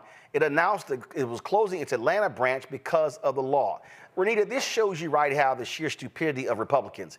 It doesn't hurt anybody to have organizations that pays the bail of people. These are folks who are flat out evil, who are harmful, who do not like grace and mercy. Well, and I agree, it is a sheer hypocrisy of Republicans, but I'm going to say for a different reason. So this all came about, and they passed this bill pretty quickly in the last legislative session because they were upset that protesters who have been protesting about Cop City were getting bailed out by organizations, and they really wanted to stop that. They also had a long track history of pretty much any dissent that would come up in Georgia, whether it be like planned civil disobedience or any of that stuff. They were just tired of basically progressives getting together to bail folks out where they were trying to keep them in jail. And so that's what this law was really about. When they passed this, I knew it would have constitutional challenges in court because basically the law says that no organization is able to bail out more than 3 people at a time. And as you mentioned, I think it talks about how many times you can bail someone out in a year. But at the end of the day, putting money towards bailing folks out is a type of speech. And people do have freedom of speech. And so at the time it passed, the immediate conflict I knew it would probably have is that on the one hand, you've had the Supreme Court say with Citizens United that putting money towards a cause or money is, where you spend your money is a form of freedom of speech. Okay, so then how can these bail funds, people giving money to bail folks out of jail, how is that not a type of speech? People are giving money and wanting these organizations to bail folks out because they are saying that they do not feel like people should be in jail for these issues. And so I knew that this was going to have an issue, and I'm glad to see this injunction because it is a completely unconstitutional law. And to your point, Republicans, very hypocritical. They pass bills all the time that they know are unconstitutional, but they don't care because they feel like, hey, all the time that it's in effect until we can go to court and the bill be found unconstitutional is all a win for us. This is just crazy, and it goes to show you what you're dealing with, the punitive laws that Republicans pass when they have control, Julian, in these states, especially southern states. We have to look at the economic underpinnings of this. When someone is in jail and they have to be bailed out, they don't have sufficient funds themselves. What's going on? The jail is making money. The person is not making money. Fast forward, organization chooses to help them by bailing them out. What's wrong with that? I mean, there's something very right about that. Why is someone going to be held? Some people who can't make bail are held for weeks, sometimes even months. And that makes no sense at all. But meanwhile, of course, the jail is making money. The county is making money. We have to really be clear about that. So it's not only is it mean-spirited, but it's predatory capitalism at its very worst. You've got people who are raising money. So I'm going to go into my funds and give this organization money to help bail people out. And bailing folks out around Cop City was nothing more than justice. Cop City was a horribly conceived idea. The community protested it. And this is just a reaction to people protesting. And we've seen the reactions to protesting that make no sense, but then make lots of sense. We see the laws that have been passed at the congressional level, at local levels, about people who are protesting and how the penalties for protesting have become greater, more time in jail, higher bail, higher fines. And so this is not surprising, and it's very consistent. Forgive me, Renita, I'm not talking about your state, but it's very consistent with what happens in Georgia and other southern states. Very, very consistent. And it's something that needs to be resisted because it really You ruin people's lives when you have them in jail. I have a young colleague who couldn't get bailed out, didn't call nobody, which was silly, and spent 4 months in jail, interrupting his doctoral program and a number of other things. I'm like, why didn't you call him back? He was ashamed, and he didn't do it. Eventually, they figured that out, but meanwhile, that's a chunk out of his life and some classes he has to take over. On the Congo?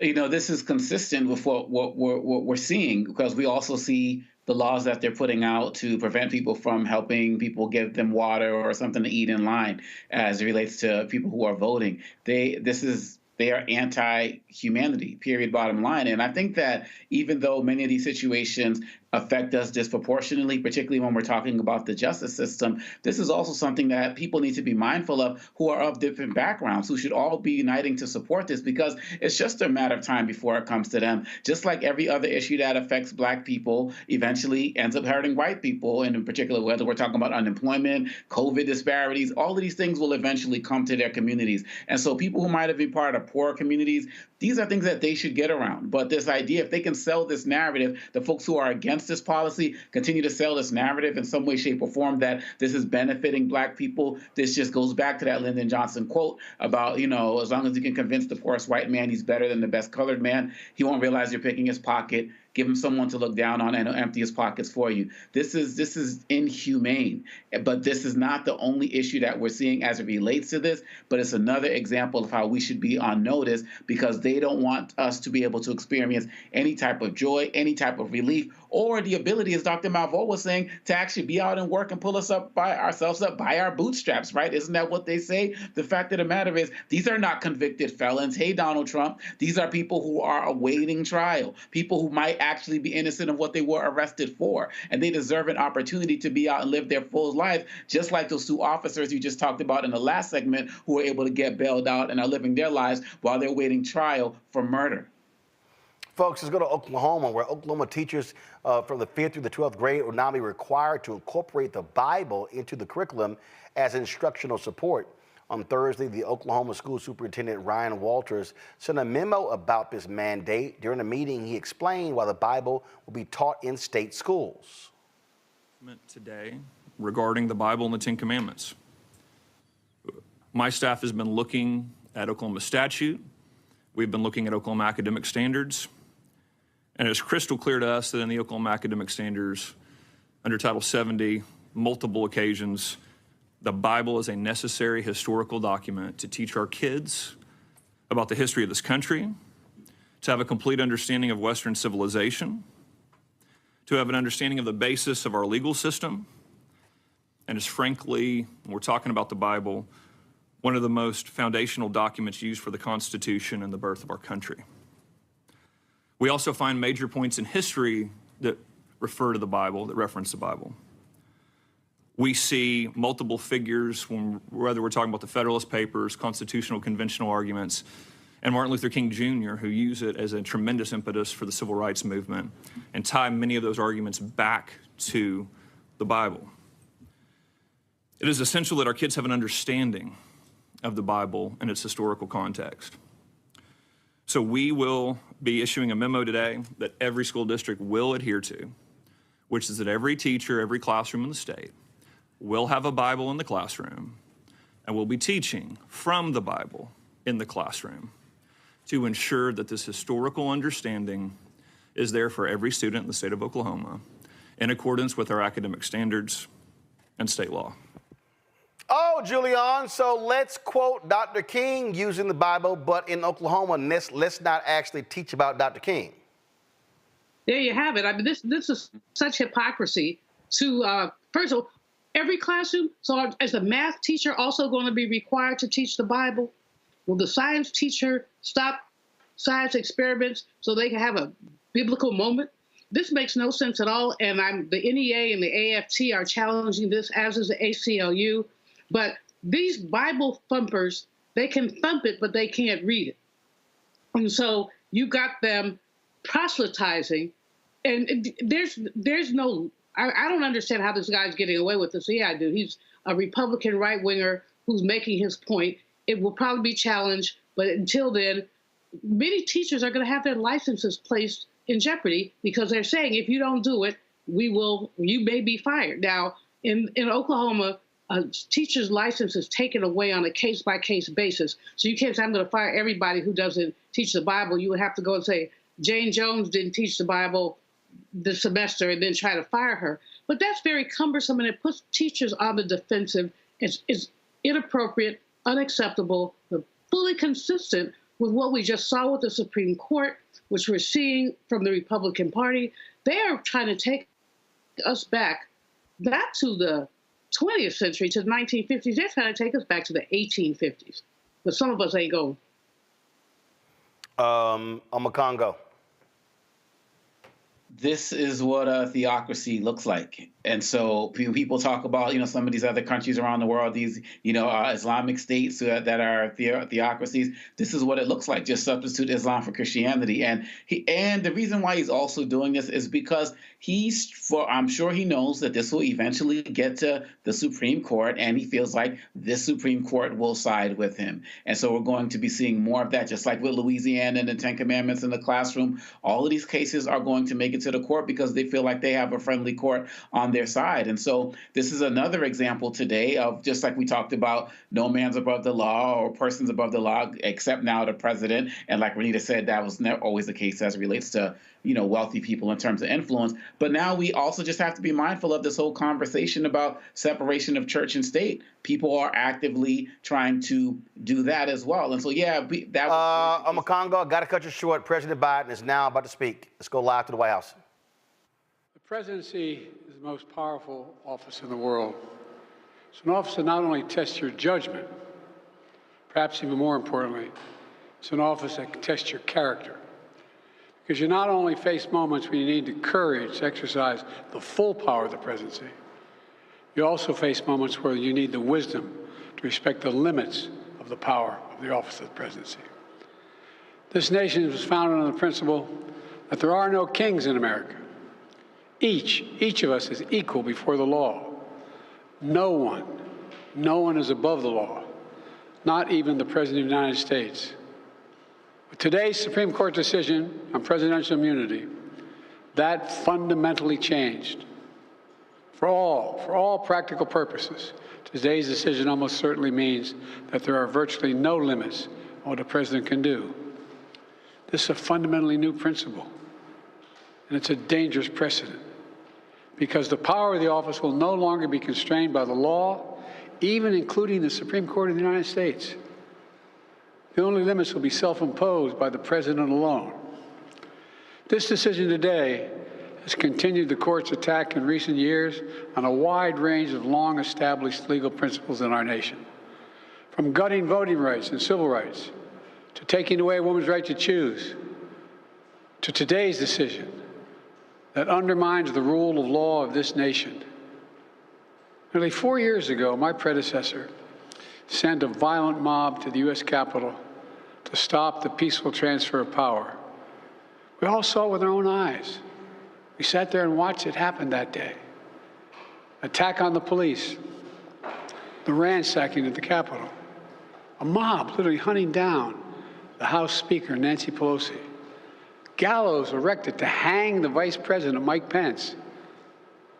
I think it's fair to say it's one of the darkest days in the history of America. Now the man who sent that mob to the U.S. Capitol is facing potential criminal conviction for what happened that day. And the American people deserve to have an answer in the courts before the upcoming election. The public has a right to know the answer about what happened on January 6th before they are asked to vote again this year. Now, because of today's decision, that is highly, highly unlikely. It's a terrible disservice to the people of this nation. So now the American people have to do what the courts should have been willing to do, but will not.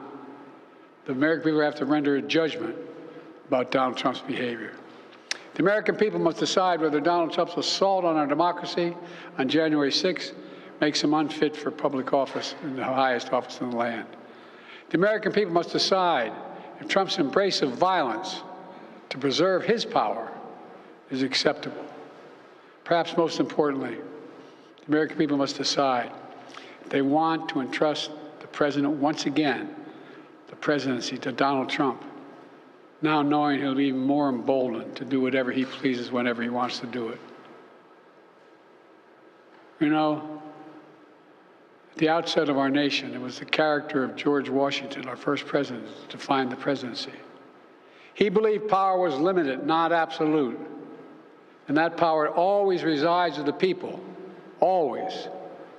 Now, over 200 years later, with today's Supreme Court decision, once again, it'll depend on the character of the men and women who hold that presidency that are going to define the limits of the power of the presidency, because the law will no longer do it.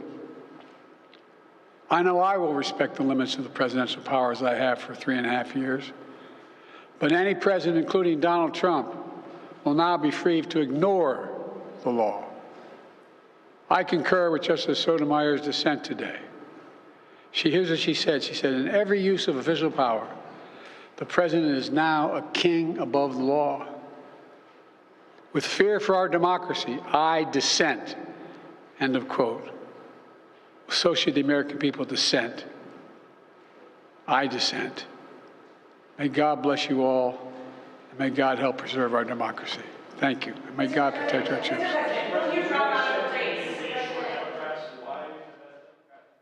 That was President Joe Biden moments ago speaking at the White House regarding today's Supreme Court decision that grants amazing powers of the president, essentially saying that he has immunity when it comes to official acts, but not unofficial, but they did not define what those were. Renita, your reaction to the president speaking? Well, I'm glad that he broke it down in plain language what the ruling meant, because I think a lot of times these Supreme Court rulings can become convoluted for many people who don't. It's not that they don't know how to read English and don't understand English, but a lot, again, as I always say, families are trying to raise their kids and trying to take care of business. They don't have time to become an expert in government, and so I'm glad that he did break it down for people what this really means. I do think that many people are starting to see that, you know, the Supreme Court is certainly, as I said before, acting in ways of making decisions that benefit the majority on the court, which is a conservative majority, and less in an effort to hold up the Constitution, which is what they were sworn to do. So I think that that was a good showing by President Biden in just breaking down exactly what's going on with the Supreme Court. Also important on Congo to keep going back to and reminding people January 6th, January 6th, January 6th. Oh, absolutely. And I was going to speak on that as well, because he's actually campaigning on this, and he's using this as part of his campaign, as opposed to, you know, trying to sugarcoat it, saying, you know, oh, I respect democracy. No, these are real things that are happening. There's a man out there who wants to be a tyrant and a dictator, and President Biden is somebody who won't even pardon his own son. I mean, so just to talk about the stark differences as it relates to how one sees the rule of law versus the other, Biden has to keep campaigning on this, and those Democratic strategists and all that should be figuring out how to help keep democracy on the ballot as opposed to trying to get Biden off of it. Julian? This Supreme Court ruling gives Democratic strategists and others lots of room to set up hypotheticals, as Justice Sotomayor did. I mean, she laid it out. All these things are illegal. So I think President Biden, first of all, I appreciate his very strong showing. And as Renita said, he broke it down. This is what this is about. So we appreciate that. Secondly, I think that people have to take the ball and run with it now. And so what can the Orange Man do? Not only that, but in terms of the other cases, how does this affect some of the other cases? Jack Smith, I guess, can't talk because he's the prosecuting attorney, but someone needs to be talking for him about what this all means. But this ruling, as we've said earlier, is a blow, but the president is time enough for it. He came back in the way that we're expecting him to continue to come back as the campaign continues. And plus, all the people who are whining, saying, why is the president speaking on this? Well, there you go. You know, they wanted him to speak this afternoon, so what do? You speak during prime time. Bigger audience. Makes a hell of a lot more sense. Hey, y'all, Steve Bannon lost all of his different appeals, and so he had to report to federal prison today. I love this here. While he was having, he had this little rally outside of the prison, and this is this fool and Marjorie Taylor Greene speaking. I just love this because remember when Peter Navarro kept having a news conference and the people behind him wouldn't let him talk? Yeah, they show up today. Gotta love them. Watch this.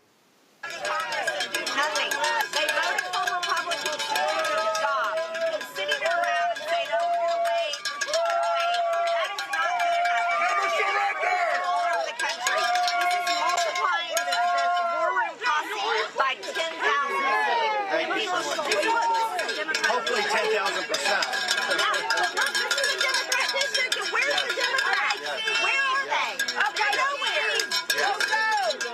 Look, folks, if it took me going to prison, remember, the reason I chose Danbury, I asked for Danbury for a very specific reason.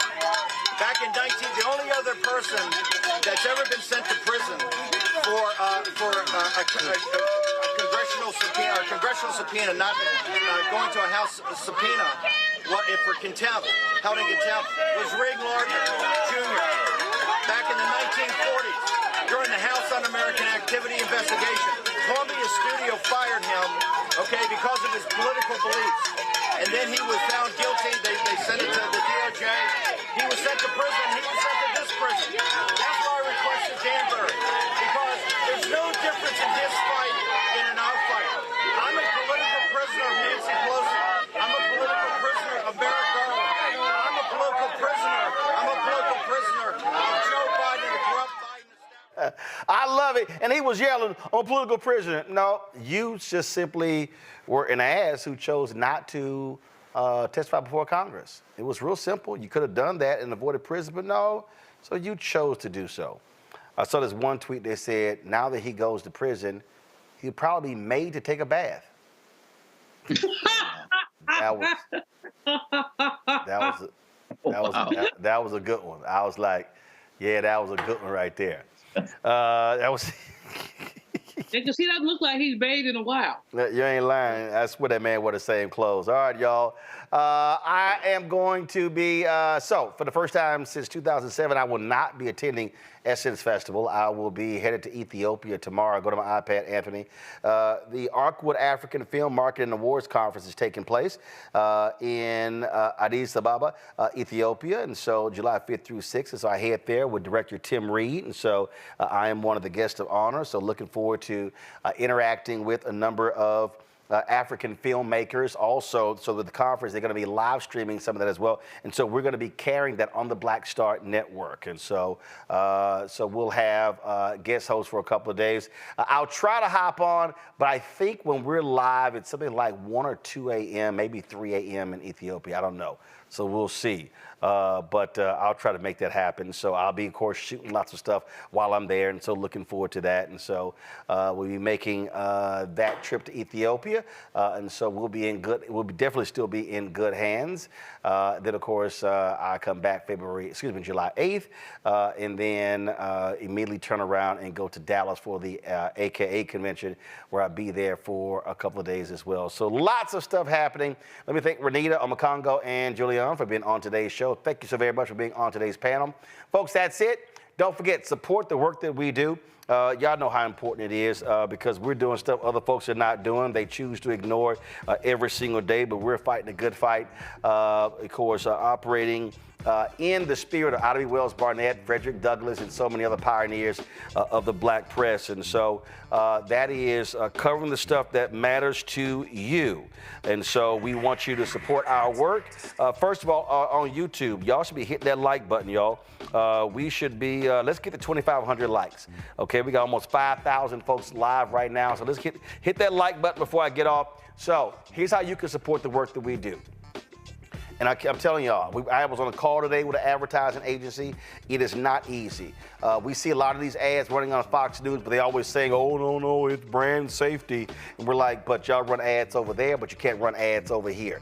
Happens all the time. So your support matters. This is what our goal is. Our goal is to get 20,000 of our fans contributing on average $50 each a year. That's $4.19 a month, 13 cents a day. We've got folks who, I'll just show y'all, did I bring it with me? We got folks, let me go over here. We got folks who support us every single day. Today, we got these, literally, I had to sign all of these checks and money orders.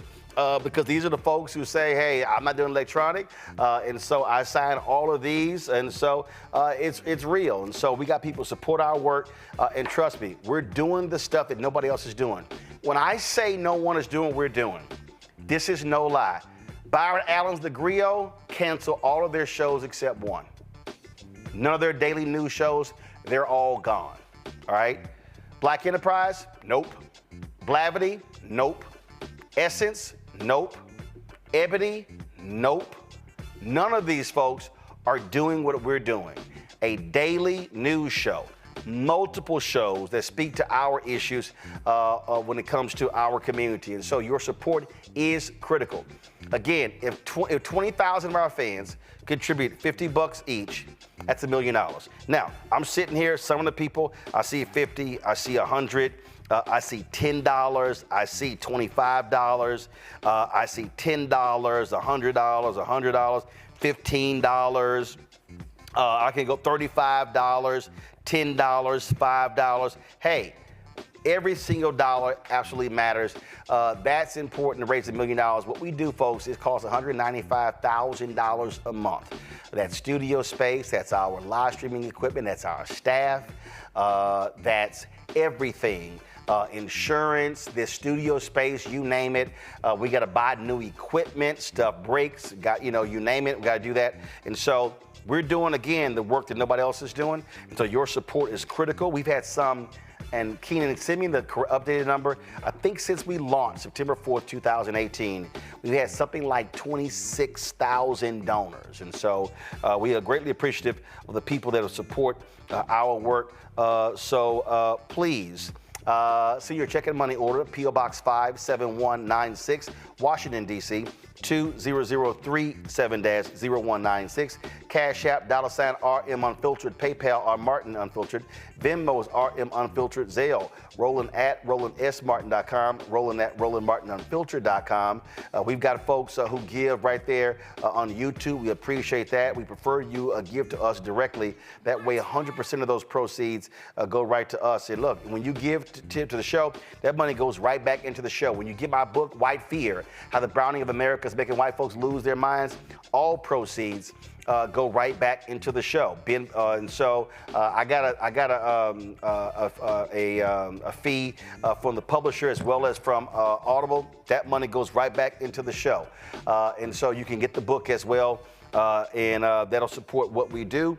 And let me just shout out to the folks who gave during the show. Kevin Lindquist, Alan Whitaker, Josephine Turner, Karen Wallace, Anthony Lawson, Erica George, Claudia Douglas Smith, Alan Whitaker, Mark Abrams, let's see here, Jennifer Nickerson Turner, also Levine Hearn, Aisha Bam, Samuel Taylor, Deborah Ganter, Doris Dixon, Sukari Johnson, Angie Amore, Willie McCoy, Mary Young, Nicole Smith, Sharon Norwood, Joan Warren, Yeldell, Kavon Shelton, Matthew Folson, Sheila Norward, Joan Cooper, Marlene Abair, Streety, Randy McDonald, Cynthia Coleman, Samuel Young, Margarita, Kenya, Adia, Kimberly Stackhouse, Tracy Collins, Lady Tasha, Jamal Graham, Amber Woodhouse, Dietrich Bragg, Alicia Thornwell, Sheldon Williams, Callie Greer, Philip Patterson, Yoko Jones, Valerie Williams, Lena Casey, Kenrick Burke,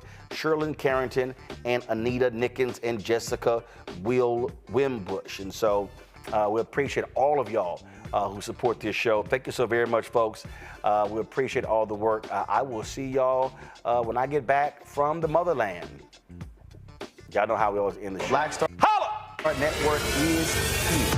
Oh, no punch! I'm real revolutionary right now. Thank you for being the voice of Black America. All momentum we have now, we have to keep this going. The video looks phenomenal. See, this difference between Black Star Network and Black-owned media and something like CNN. You can't be Black-owned media and be scared. It's time to be smart. Bring your eyeballs home. You dig?